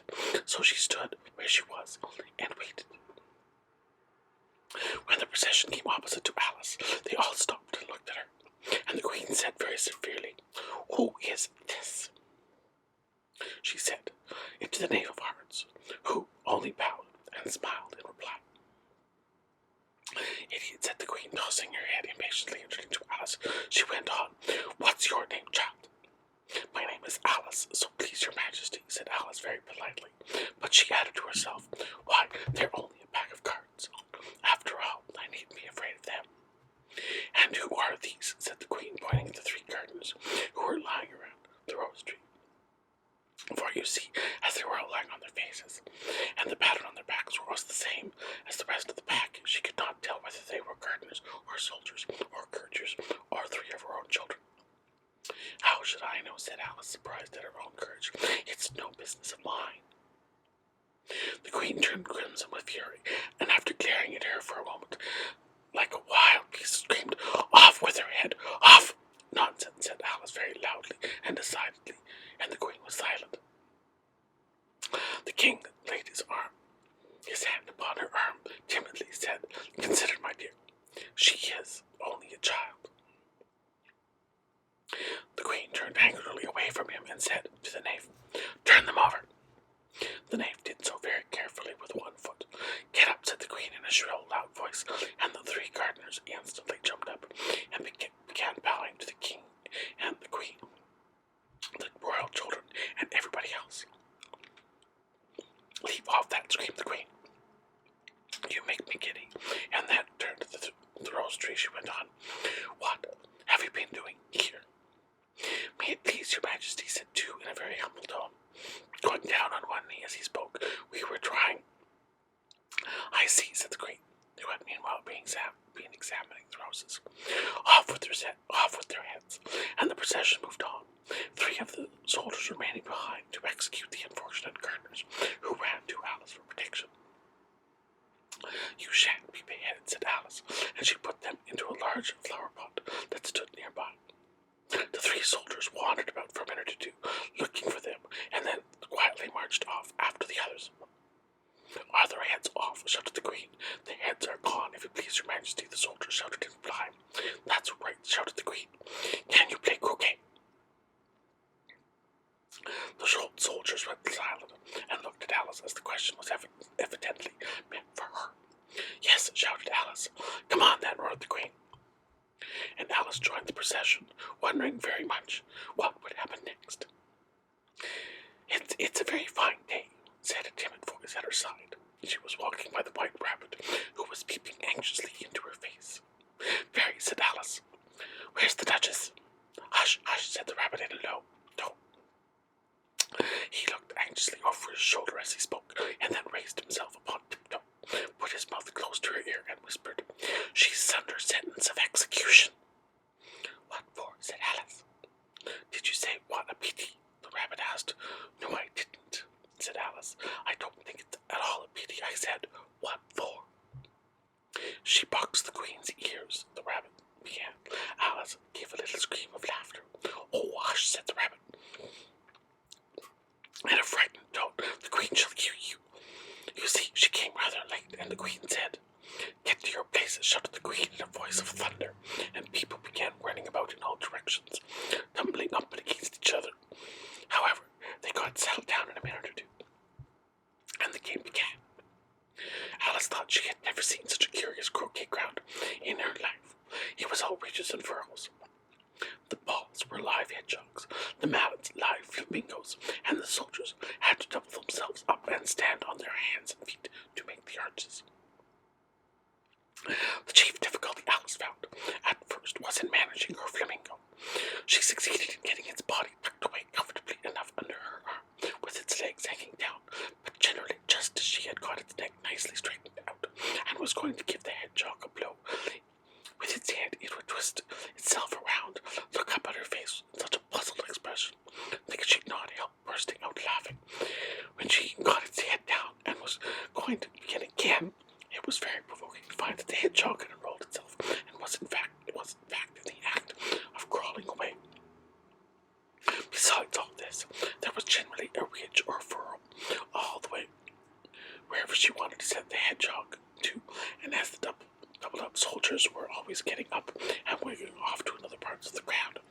Alice soon came to the conclusion that it was a very difficult game indeed. The players all played at once without waiting for turns, quarreling all the while and fighting for the hedgehogs.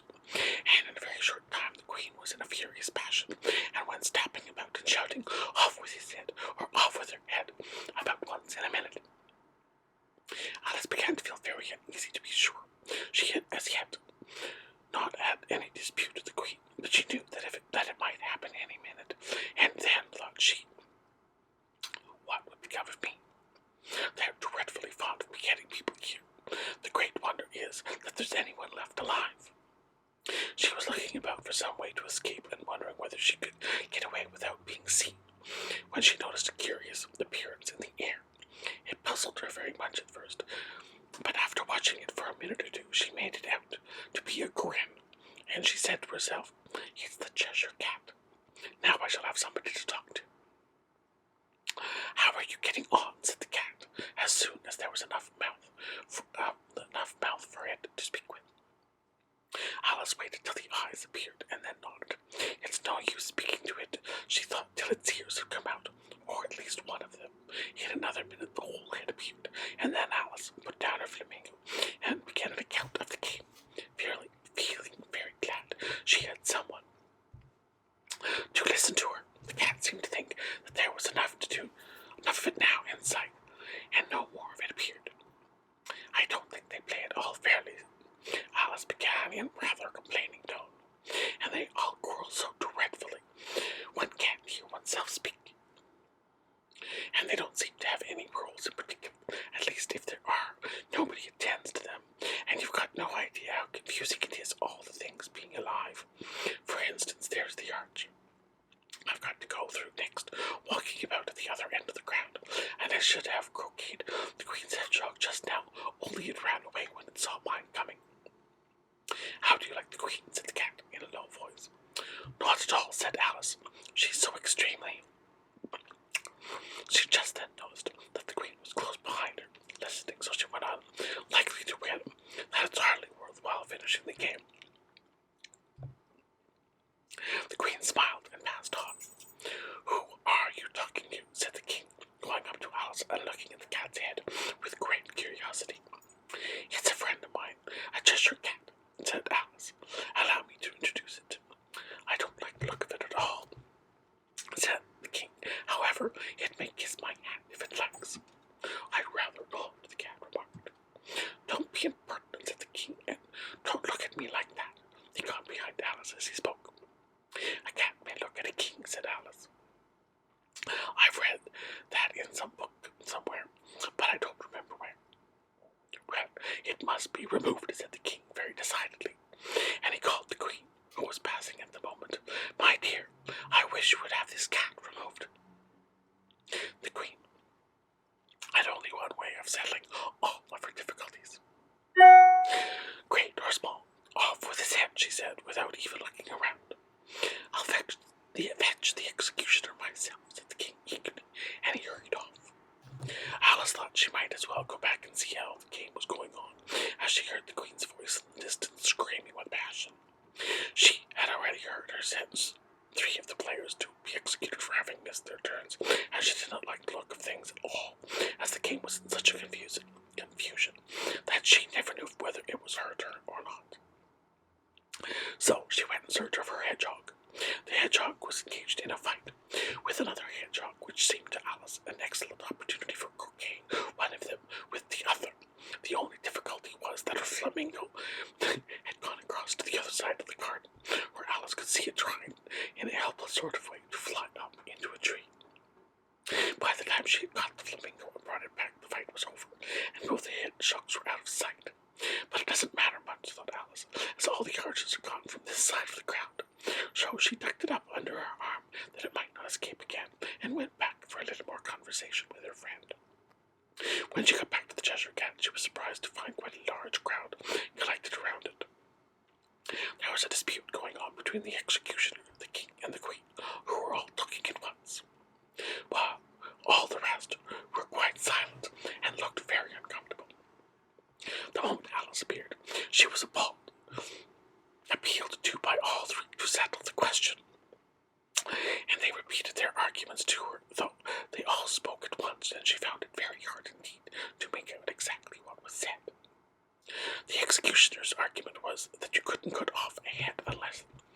there was a body to cut it off from.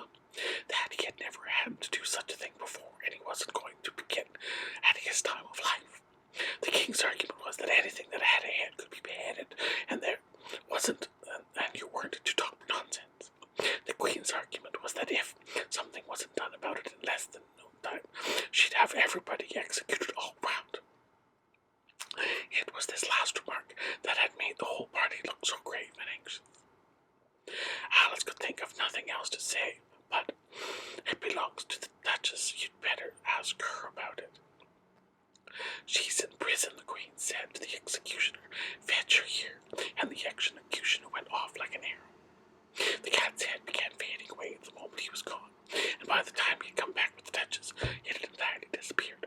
So the king and the executioner ran wildly up and down looking for him, while the rest of the party went back to the game. Chapter 9. The Mock Turtle's Story. You can't think how glad I am to see you again. You dear old thing, said the Duchess as she tucked her arm affectionately into Alice's as they walked off together. Alice was very glad to find her in such a pleasant temper, and thought to herself that perhaps it was only the pepper that had made her so savage when excuse me.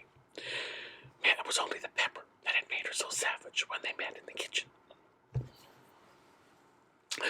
When I am a Duchess, he said to herself, not in a very hopeful tone, though, I won't have any pepper in my kitchen at all. The soup does very well without. Maybe it's always pepper that makes people hot-tempered. And she went on very much pleased at having found out a new kind of roll, and vinegar that makes them sour, and chamomile that makes them bitter, and barley sugar and such things that make children sweet-tempered. I only wish people knew that, then they wouldn't be so stingy about it, you know. She had quite forgotten the Duchess by this time, and was a little startled when she heard her voice close to her ear. You're thinking about something, my dear, and that makes you forget to talk. I can't tell you just now what the moral of it is, but I shall remember it in a bit. Perhaps it hasn't one, Alice ventured to remark. Tut, tut, child, said the Duchess, everything's got a moral. If only you can find it. And she squeezed herself up closer to Alice's side as she spoke. Alice did not much like keeping so close to her, first because the Duchess was very ugly, and secondly because she was exactly the right height to rest her chin upon Alice's shoulder, and it was an uncomfortably sharp chin. However, she did not like to be rude, so she bore it as well as she could. The game's going on rather better now, she said, by way of keeping up the conversation a little. 'Tis so, said the Duchess, and the moral of that is, oh, 'tis love that makes the world go round. Everybody said, Alice whispered, that it's done by everybody minding their own business. Ah, well, it means much the same thing, said the Duchess, digging her sharp little chin into Alice's shoulder, as she added, and the moral of that is, take care of the sense, and the sounds will take care of themselves. How fond she is of finding morals and things, Alice thought to herself. I dare say you're wondering why I don't put my arm around your waist, the Duchess said after a pause. The reason is that I'm doubtful about the temper of your flamingo. I shall try the experiment. He might bite, Alice cautiously replied, not feeling at all anxious to have the experiment tried. Very true, said the Duchess. Flamingos and mustard both bite. And the moral of that is, birds of a feather flock together. Only mustard isn't a bird, Alice remarked. Right as usual, said the Duchess. That's a clear way you have of thinking of putting things. It's a mineral, I think, said Alice. Of course it is, said the Duchess, who seemed ready to agree to everything that Alice said.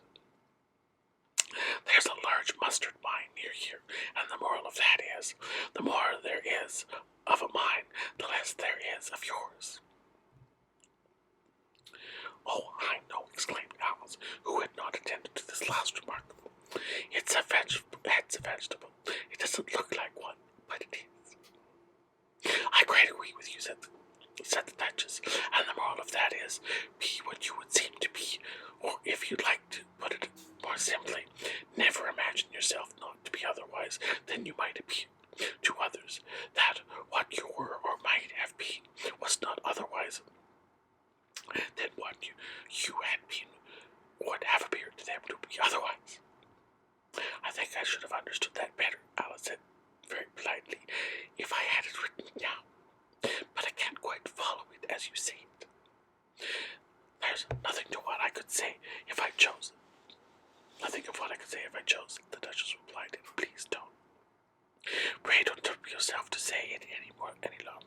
than that, said Alice.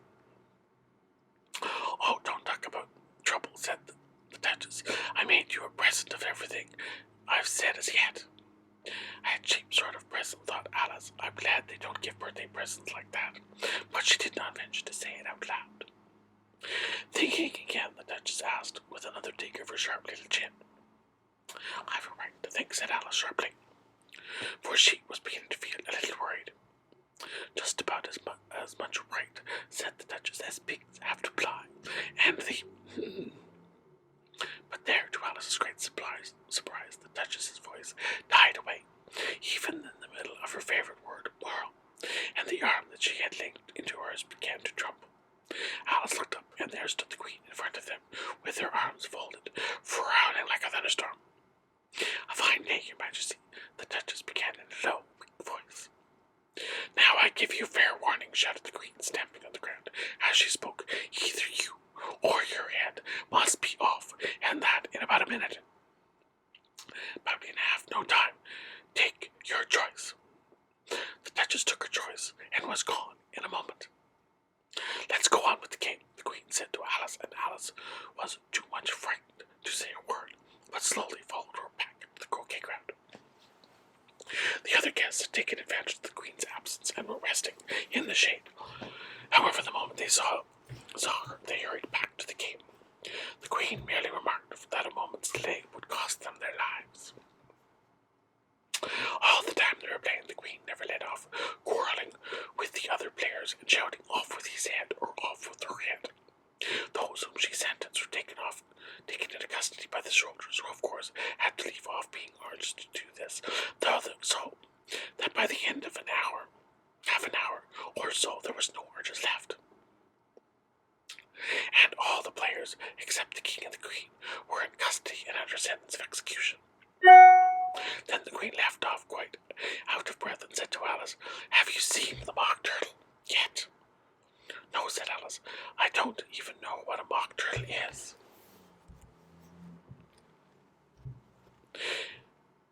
It's the thing mock turtle soup is made of, said the Queen.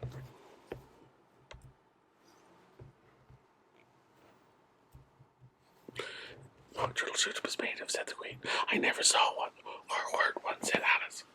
Come on then, said the Queen, and he shall tell you his history.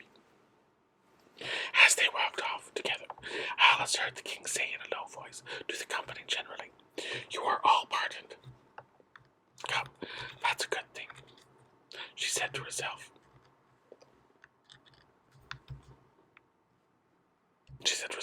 For she was quite unhappy with the number of executions that the Queen had ordered.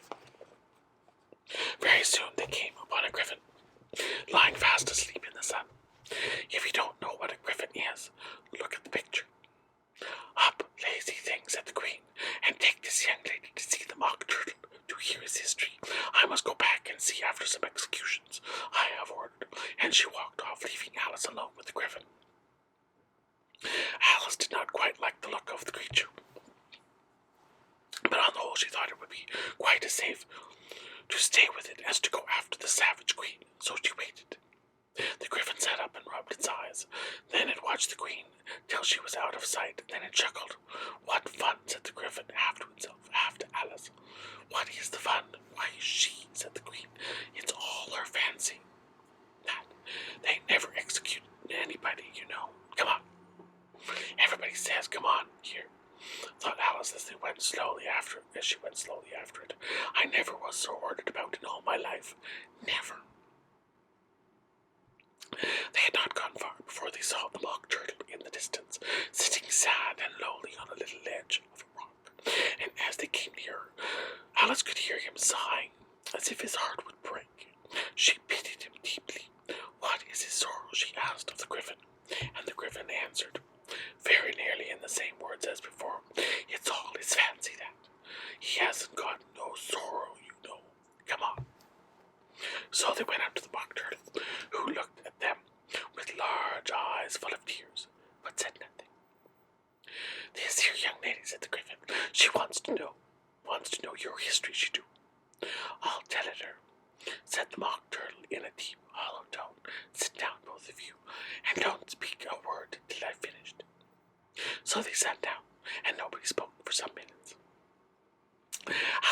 herself. I don't see how he can even finish if he doesn't begin. But she waited patiently. Once, said the Mock Turtle at last with a deep sigh, I was a real turtle. These words were followed by a very long silence, broken only by an occasional exclamation of "Hear me" from the Griffin, and the constant heavy sobbing of the Mock Turtle. Alice was very nearly getting up and saying, "Thank you, sir, for your interesting story," but she could not help thinking there must be more to come, so she sat and said nothing. When we were little, the Mock Turtles went on at last, more calmly, though still sobbing a little now and then. We went to school in the sea. The master was an old turtle. We used to call him Tortoise. Why did you call him Tortoise if he wasn't one? Asked Alice. We called him Tortoise because he taught us, said the Mock Turtle angrily. Really, you are very dull. You ought to be ashamed of yourself for asking such a simple question, added the Griffin, and then they both sat silent and looked at poor Alice, who felt ready to sink into the earth. At last the Griffin said to the Mock Turtle, "Drive on, old fellow, don't be all day about it." He went on in these words, "Yes, we went to school in the sea, though you mayn't believe it. I never said I didn't," interrupted Alice. "You did," said the Mock Turtle. "Hold your tongue," added the Griffin, before Alice could speak again. The Mock Turtle went on. "We had the best of educations. In fact, we went to school every day." "I've been to a day school too," said Alice. "You'd never be so proud as all that." "With extras?" asked the Mock Turtle a little anxiously. "Yes," said Alice. "We learned French and music." "And washing," said the Mock Turtle. "Certainly not," said Alice indignantly. "Oh, then yours wasn't nearly a good school. Wasn't a really good school," said the Mock Turtle in a tone of great relief. "Now ours, we had at the end of the bill French, music, and washing extra. You couldn't have wanted it much, living at the bottom of the sea." "I couldn't afford to learn it," said the Mock Turtle with a sigh. "I only took the regular course." "What was that?" inquired Alice. "Reading and the writing, of course, to begin with," said the Mock Turtle, "and then the different branches of arithmetic, ambition, distraction, occultation, and derision." "I never heard of occultation," said Alice, ventured to say. "What is it?" The Griffin lifted up both its paws in surprise. "What? Never heard of occulifying?" It explained. "You know what beauty is, I suppose." "Yes," said Alice doubtfully. "It means to make anything prettier." "Well then," said the Griffin, "you don't know what to occulify is. Are you a simpleton?" Alice did not feel the courage to ask any more questions about it, so she turned to the Mock Turtle and said, "What else had you to learn?" "Well, there was mystery," the Mock Turtle replied, counting off the subjects on his flippers. "Mystery, ancient and modern, with seography, then drawing. The drawing master was an old conger eel that used to come once a week. He taught us drawing, stretching, and fainting in coils." "What was that like?" said Alice. "Well, I can't show it to you myself," the Mock Turtle said. "I'm too stiff, and the Griffin never learned it." "Hadn't thought," said the Griffin. "I went to the classics master, though he was an old crab, he was." "I never went to him," the Mock Turtle said with a sigh. "He taught laughing and grief, they used to say." So we did," said the Griffin, sighing in return, and both creatures hid their faces in their paws. "And how many hours a day did you have lessons?" said Alice in a hurry to change the subject. 10 hours the first day," said the Mock Turtle, 9 the next, and so on. "What a curious plan," exclaimed Alice. "That's the reason they're called lessons," the Griffin remarked, "because they lessen from day to day."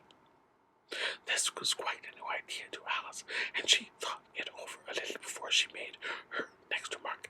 "Then the 11th day must have been a holiday." "Of course it was," said the Mock Turtle. "And how did you manage on the 12th? Alice went on eagerly. "That's enough about lessons," the Griffin interrupted in a decided tone. "Tell her something about the games now." And that ends chapter 9. We continue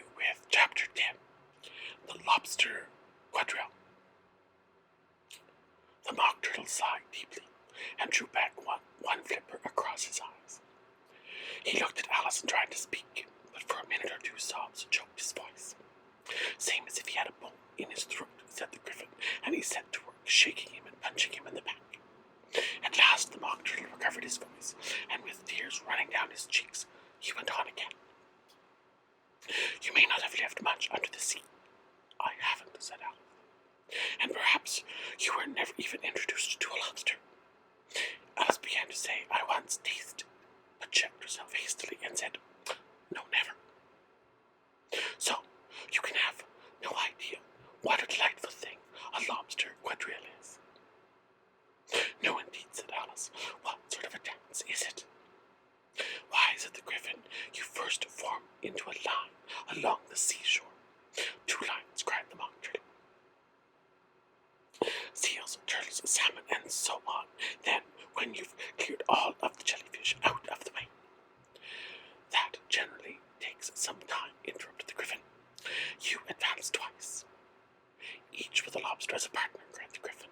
Of course, said the Mock Turtle. Advance twice, send to partners, change lobsters, and retire in same order, continued the Griffin. Then, you know, the Mock Turtle went on, you throw them. The lobsters, shouted the Griffin with a bound into the air, as far out to sea as you can. Swim after them, screamed the Griffin. Turn a somersault in the sea, cried the Mock Turtle, capering wildly about. Change lobsters again, yelled the Griffin at the top of his voice. Back to land again, and that's all the first figure, said the Mock Turtle, suddenly dropping his voice. And the 2 creatures who had been jumping about like mad things all this time sat down again, very sadly and quietly, and looked at Alice. It must be a very pretty dance, said Alice timidly. Would you like to see a little of it, said the Mock Turtle. Very much indeed, said Alice. Come, let's try the first figure, said the Mock Turtle to the Griffin. We can do without lobsters, you know. Which shall sing? Oh, you sing, said the Griffin. I've forgotten the words. So they began solemnly dancing around and round, Alice every now and then treading on her toes when they passed too close, and waving their 4 paws to mark the time, while the Mock Turtle sang this very slowly and sadly. Will you walk a little faster? Said a whiting to a snail. There's a porpoise close behind us, and he's treading on my tail. See how eagerly the lobsters and the turtles all advance. They are waiting in the shingle. Will you come and join the dance? Will you, won't you, will you, won't you, will you join the dance? Will you, won't you, will you, won't you, won't you join the dance? You can really have no notion how delightful it will be when they take us up and throw us with the lobsters out to sea. But the snail replied, too far, and gave a look askance, and said he thanked the whiting kindly, but he would not join the dance. Would not, could not, would not, could not, would not join the dance. Would not, could not, would not, could not join the dance. What matters is how far we go. His scaly friend replied, there is another shore, you know, upon the other side. The further off from England, the nearer is to France. Then turn, not pull, beloved snail, but come and join the dance. Will you, won't you, will you, won't you, will you join the dance? Will you, won't you, will you, won't you join the dance? Thank you, it's a very interesting dance to watch, said Alice, feeling very glad that it was over at last. And I do so like that curious song about the whiting. Oh, as to the whiting, said the Mock Turtle. You've seen them, of course. Yes, said Alice, I've often seen them at them. She checked herself hastily. I don't know where Dinah may be, said said the Mock Turtle, but if you've seen them so often, of course, you know what they're like. I believe so, said Alice, replied thoughtfully. They have their tails and their mouths, and they're all over crumbs. You're wrong about the crumbs, said the Mock Turtle. Crumbs would all wash off in the sea, but they have their tails and their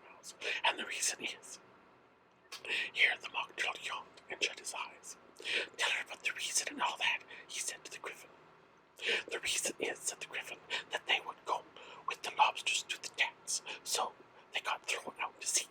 So they had to fall a long way. So they got their tails fast in their mouths, so they couldn't get them out again. That's all. Thank you, said Alice. It's very interesting. I never knew so much about a wedding before. I can tell you more than that if you like, said the Gryphon. Do you know why it's called a wedding? I never thought about it, said Alice. Why? It does the boots and shoes. The Gryphon, it does the boots and shoes. The Gryphon replied very solemnly. Alice was clearly puzzled. Does the boots and shoes? She repeated in a wondering tone. Why, what are your shoes done with? Said the Gryphon. I mean, what makes them so shiny? Alice looked down at them and considered a little before she gave her answer. Why, they're done with blacking, I believe. Boots and shoes under the sea, the Gryphon went on in a deep voice, are done with the whiting. Now you know. And what are they made of? Alice asked in a tone of great curiosity. Soles and eels, of course, the Gryphon replied rather impatiently. Any shrimp could have told you that. If I had been the whiting, said Alice, whose thoughts were still running on the song, I'd have said to the porpoise, keep back, please. We don't want you with us. They were obliged to have him with them, the Mock Turtle said. No fish would go anywhere without a porpoise. No wise fish would go anywhere without a porpoise. Wouldn't it really, said Alice in a tone of great surprise. Of course not, said the Mock Turtle. Why, if a fish came to me and told me he was going on a journey, I would say, with what purpose? Porpoise. Do you mean purpose? Said Alice. I mean what I say, the Mock Turtle replied in an offended tone. And the Gryphon said, come, let's hear some of your adventures. I could tell you my adventures beginning from this morning, said Alice, a little timidly, but it's no use going back to yesterday, because I was a different person then. Explain all that, said the Mock Turtle. No, the adventures first, said the Gryphon in an impatient tone. Explanations take such a dreadful time.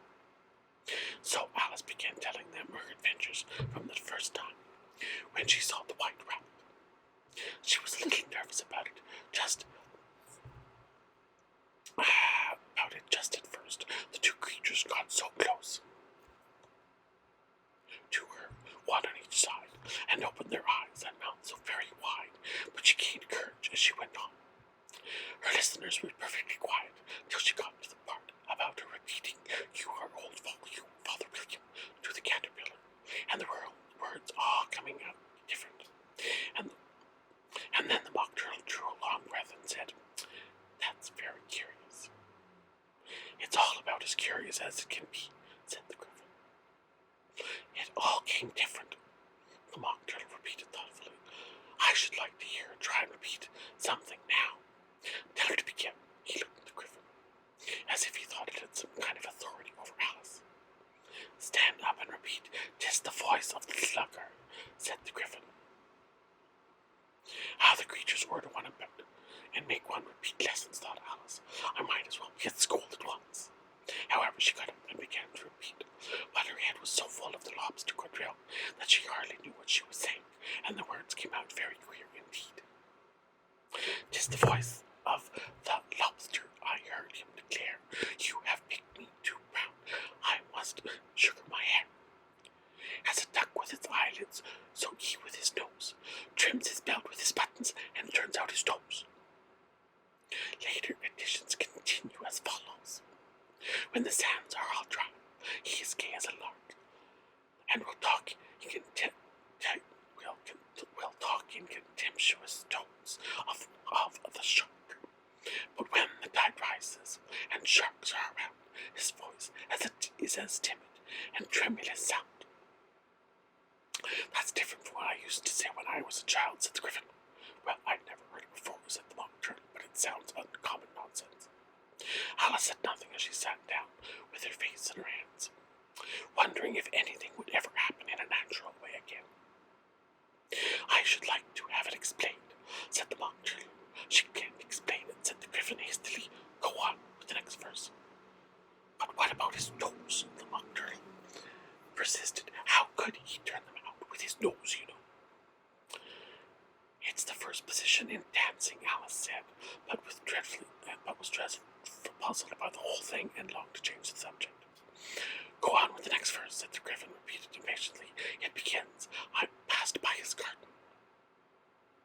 Alice did not dare to disobey, though she felt sure it would come out all wrong, and she went on in a trembling voice. I passed by his garden, and Ma raked with one eye, with Owl and the Panther were sharing a pie. Later editions continue as follows. The Panther took his pie, crust and gravy and meat, while the Owl had a dish as its share of the treat. When the pie was all finished, the Owl, as a boon, was kindly permitted to pluck the spoon, while the Panther received knife and fork with a growl, and concluded the banquet. What is the use of repeating all that stuff, the Mock Turtle interrupted, if you don't explain it as you go on? It's by far the most confusing thing I've ever heard. Yes, I think you'd better leave off, said the Griffin, and Alice was only too glad to do so. Shall we try another figure of the lobster quadrille? The Griffin went on. Or would you like the Mock Turtle to sing you a song? Oh, a song, please, if the Mock Turtle would be so kind, replied Alice so eagerly that the Griffin said in a rather offended tone, No accounting for tastes. Sing her turtle syrup, if you will, old fellow. The Mock Turtle sighed deeply and began in a voice, sometimes choked with sobs, to sing this. Beautiful soup, so rich and green, waiting in a hot tureen. Who for such dainties would none stoop? Soup of the evening, beautiful soup. Soup of the evening, beautiful soup. Beautiful soup, beautiful soup, beautiful soup of the evening. Beautiful soup, beautiful soup, beautiful soup. Who cares for fish, game, or any other dish? Who would not give all else for 2 pennies worth of beautiful soup? Penny worth only of beautiful soup. Beautiful soup, beautiful soup, beautiful soup of the evening. Beautiful soup, beautiful soup. Chorus again, cried the Griffin, and the Mock Turtle had just begun to repeat it when a cry of the trial's beginning was heard in the distance. Come on, cried the Griffin, and taking Alice by the hand, it hurried off without waiting for the end of the song. What trial is it? Alice panted as she ran, but the Griffin only answered, Come on, and ran the faster. While more and more faintly came, carried on the breeze, what followed were the melancholic words, Soup of the beautiful evening, beautiful, beautiful soup. Chapter 11. Who stole the tarts? The King and Queen of Hearts were seated on their throne when they arrived, with a great crowd assembled about them, all sorts of little birds and beasts, as well as the whole pack of cards. The knave was standing before them in chains, with a soldier on one side to guard him. And near the king was the White Rabbit, with a trumpet in one hand and a scroll of parchment in the other.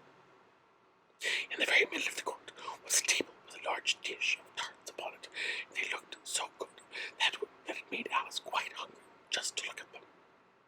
I wish they'd got the trial done, she thought, and hand around the refreshments.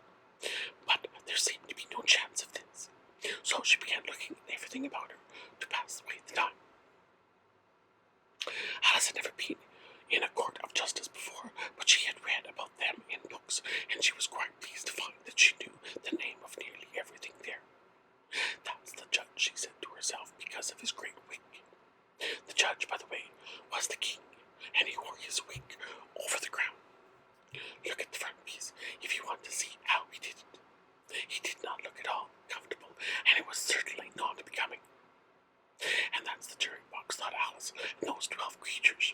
She was obliged to say creatures, you see, because some of them were animals and some were birds. I suppose they are the jurors. She said the last word 2 or 3 times over to herself, being rather proud of it, for she thought, and rightly so, that very few little girls her age knew the meaning of it at all. However, jurymen would have done just as well. The 12 jurors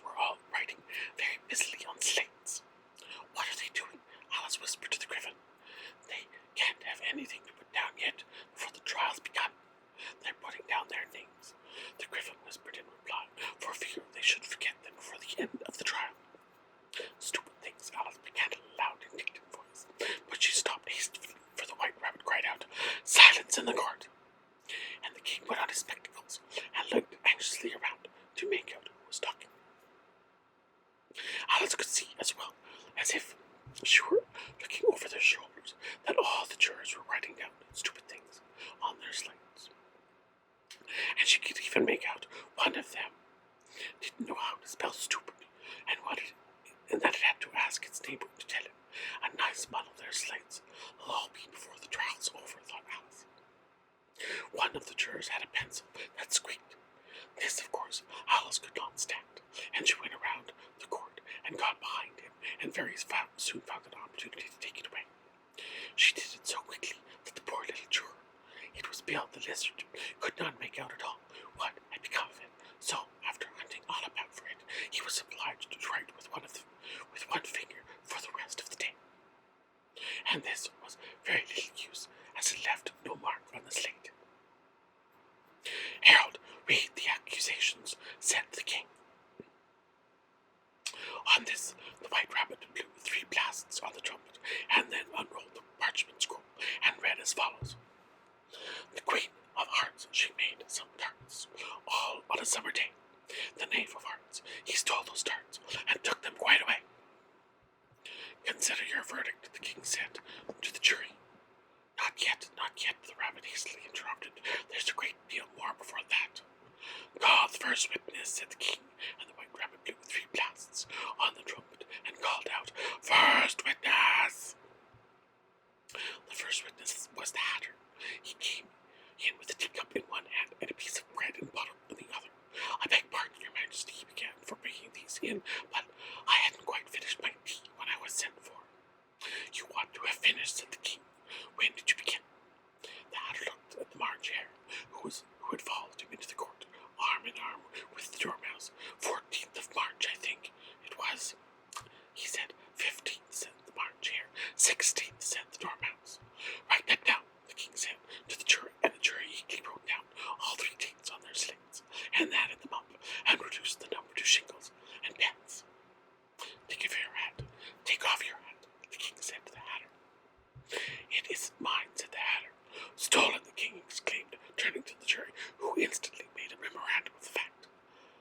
I keep them to sell, the Hatter added as an explanation. I have none of my own. I'm a Hatter. Here the queen put on her spectacles and began staring at the Hatter, who turned pale and fidgeted. Give your evidence, said the king, and don't be nervous, or I'll have you executed on the spot. This did not seem to encourage the witness at all, and he kept shifting from one foot to the other, looking uneasily at the queen, and in his confusion he bit a large piece out of his teacup instead of his bread and butter.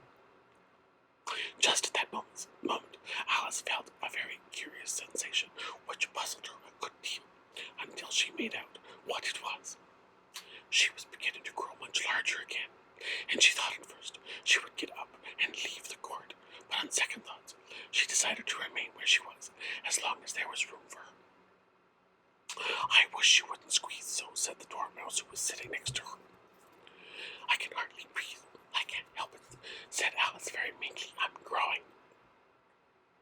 You've no right to grow here, said the Dormouse. Don't talk nonsense, said Alice more boldly. You know you're growing too. Yes, but I grow at a reasonable pace, said the Dormouse, not in that ridiculous fashion. He had got up very sulkily and crossed over to the other side of the court. All this time the queen had never left off staring at the Hatter, and just as the Dormouse crossed the court, she said to one of the officers of the court, Bring me the list of singers in the last concert. On which the wretched Hatter trembled so that he shook both his shoes off.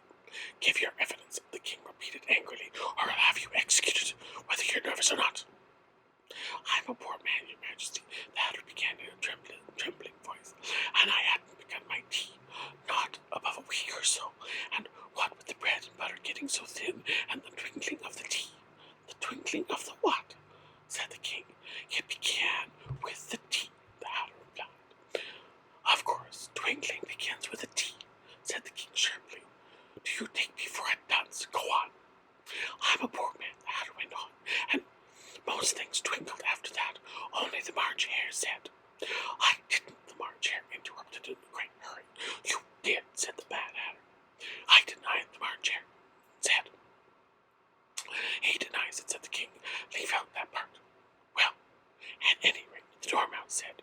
The Hatter went out and looked anxiously around to see if he would deny it too, but the Dormouse denied nothing.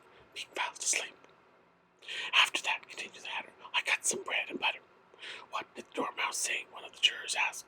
I can't remember, said the Hatter. You must remember, remarked the king, or I'll have you executed. The miserable Hatter dropped his teacup and his bread and butter and went down on one knee. I'm a poor man, your majesty, he began. You're a very poor speaker, said the king. Here, one of the guinea pigs cheered and was immediately suppressed by the officers of the court. As that is a rather hard word, I will just explain to you how it was done. There's a very large canvas bag, which tied up at the mouth with strings. Into this they slipped the guinea pig head first, and then sat upon it. I'm glad I've seen that done, thought Alice. I've so often read in the newspapers at the end of trials there was some attempt at applause, which was immediately suppressed by the officers of the court, and I never understood what it meant until now. If that's all you know about it, you may stand down, continued the king. I can't go no lower, said the Hatter. I'm on the floor as it is. You may sit down, the king replied. Here the other guinea pig chewed up and was suppressed. Come, that finished up the guinea pigs, thought Alice. Now we should get on better. I'd rather finish my tea, said the Hatter, with an anxious look at the queen, who was reading lists of singers. You may go, said the king. And the Hatter hurriedly left the court without even waiting to put on his shoes.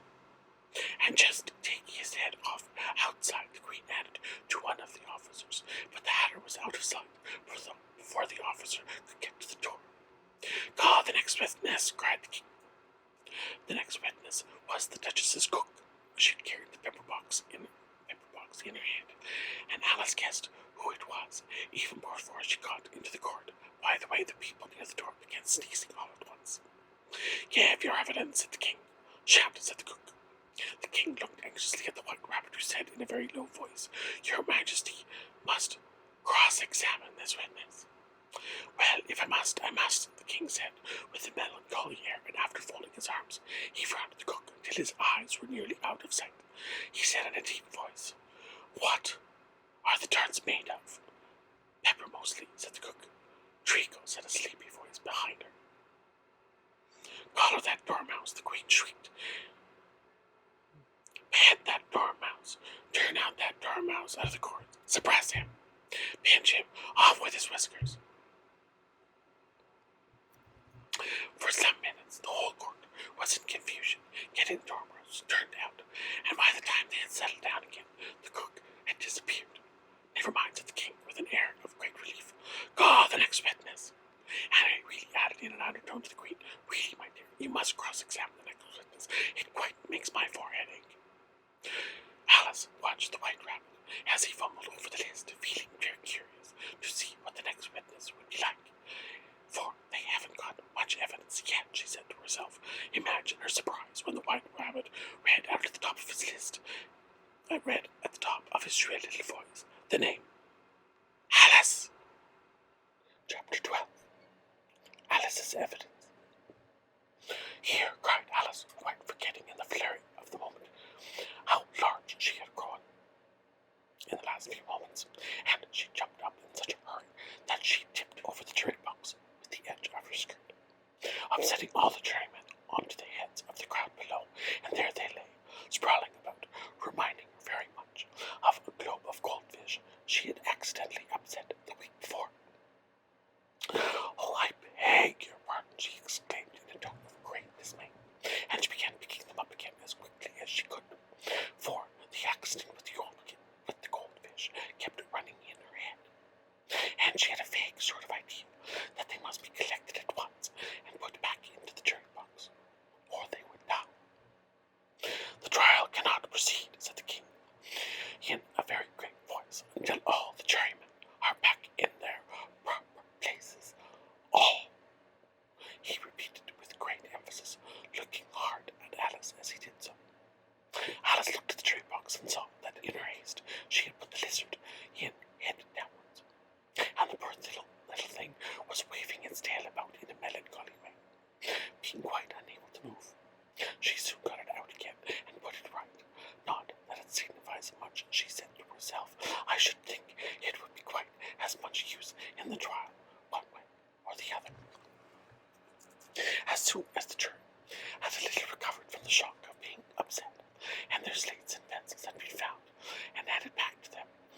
set to work very diligently to write out a history of the accident, all except the lizard, who seemed too much overcome to do anything but sit with its mouth open, gazing up at the roof of the court.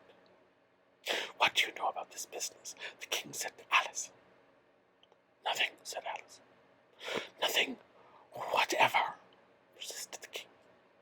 "Nothing whatever," said Alice. "That's very important," the king said, turning to the jury. They were just beginning to write this down on their slates when the White Rabbit interrupted. "Unimportant, Your Majesty means, of course," he said in a very respectful tone, but frowning and making faces at him as he spoke. "Unimportant, of course, I meant," the king hastily said, and he went on to himself in an undertone. "Important, unimportant, unimportant, important," as if we were trying to decide which word sounded best. Some of the jury wrote it down important, and some unimportant. Alice could see this, as she was near enough to look over their slates. "But it doesn't matter a bit," she thought to herself. At this moment, the king, who had been for some time busily writing in his notebook, crackled out "Silence!" and read from his book, "Rule 42. All persons more than a mile high to leave the court." Everybody looked at Alice. "I'm not a mile high," said Alice. "You are," said the king. "Nearly 2 miles high," added the queen. "Well, I shan't go at any rate," said Alice. "Besides, it's not a regular rule. You invented it just now." "It's the oldest rule in the book," said the king. "Then it ought to be number 1, said Alice. The king turned pale and shut his notebook hastily. "Consider your verdict," he said to the jury in a low, trembling voice. "There's more evidence to come yet, please, Your Majesty," said the White Rabbit, jumping up in a great hurry. "This paper has just been picked up." "What's in it?" said the queen. "I haven't opened it yet," said the White Rabbit, "but it seems to be a letter written by the prisoner to somebody." "It must have been that," said the king, "unless it was written to nobody, which isn't usual, you know." "Who is it directed to?" said one of the jurymen. "It isn't directed at all," said the White Rabbit. "In fact, there's nothing written on the outside." He unfolded the paper as he spoke and added, "It isn't a letter after all. It's a set of verses." "Are they in the prisoner's handwriting?" asked another juryman. "No, they're not," said the White Rabbit. "And that's the queerest thing about it." The jury all looked puzzled. "He must have been imitating somebody else's hand," said the king. The jury all brightened up. "Please, Your Majesty," said the knave, "I didn't write it, and they can't prove I did. There's no name signed at the end." "If you didn't sign it," said the king, "that only makes matters worse. You must have meant some mischief, or else you'd have signed your name like an honest man." There was a general clapping of hands at this. It was really the first clever thing the king had said all day. "That proves his guilt," said the queen. "It proves nothing of the sort," said Alice. "Why, you don't even know what they're about." "Read them," said the king. The rabbit put on his spectacles. "Where shall I begin, please, Your Majesty?" he asked. "Begin at the beginning," the king said gravely. "Go on until you come to the end, then stop." These were the verses the White Rabbit read. "They told me you had been to her and mentioned me to him. She gave me a good character, but said I could not swim. He sent them word I had not gone. We know it to be true. If she should push the matter on, what would become of you? I gave her 1. They gave him 2. You gave us 3 or more. They all returned from him to you, though they were mine before. If I or she should chance to be involved in this affair, he trusts to you to set them free exactly as we were. My notion was not that you had been before, that she had this fit, an obstacle that came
can't swim.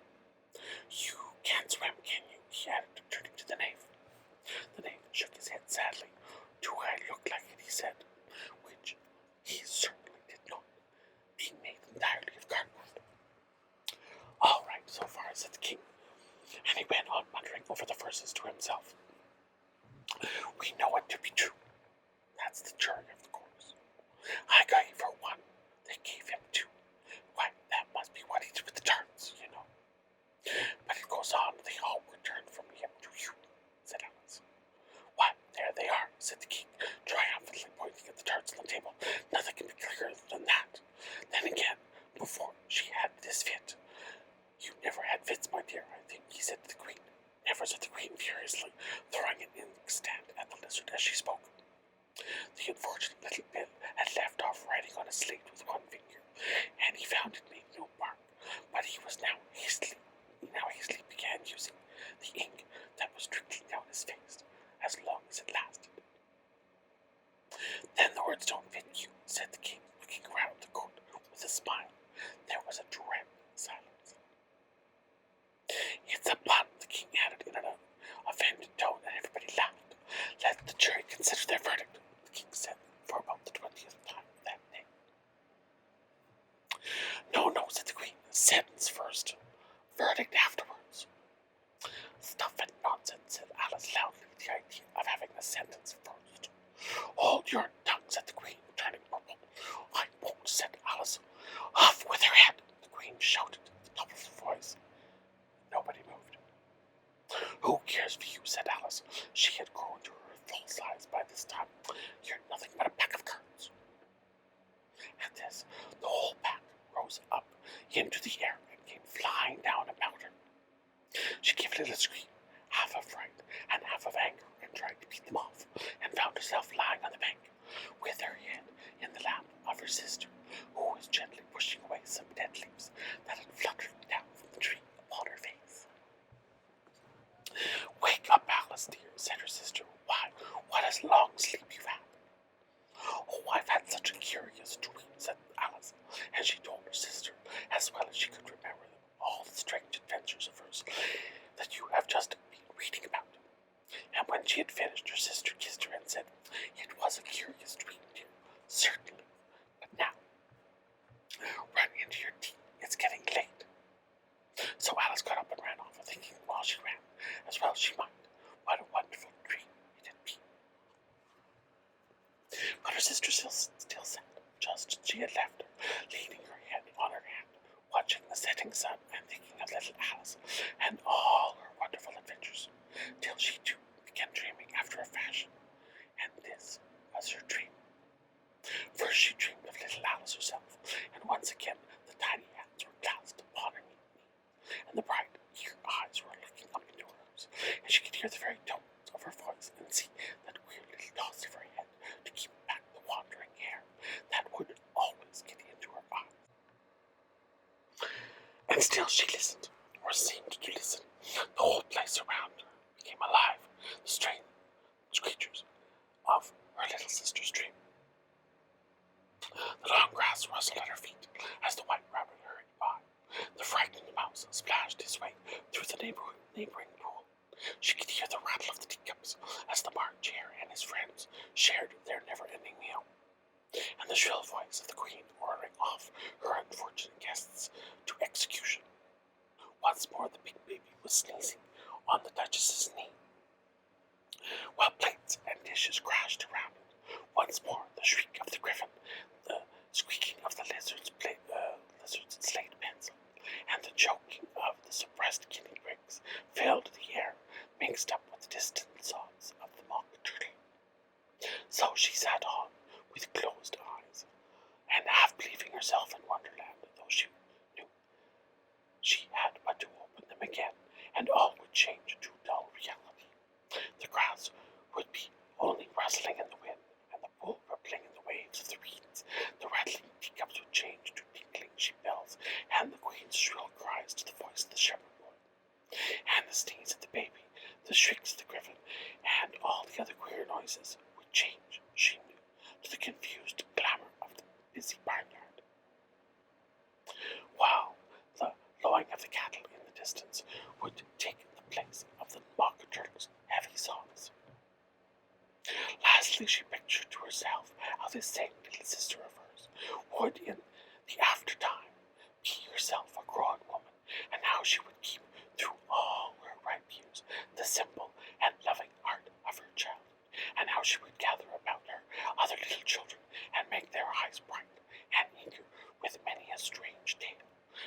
perhaps even with the dream of Wonderland of long ago, how she would feel all their simple sorrows and find a pleasure in all their simple joys, remembering her own child life and the happy summer days. The end. There you go, Ricky. Your favorite story. Please like, subscribe, and leave a comment below. And if you think we should continue our adventures with Alice through the Looking Glass, please let me know. Thanks. This has been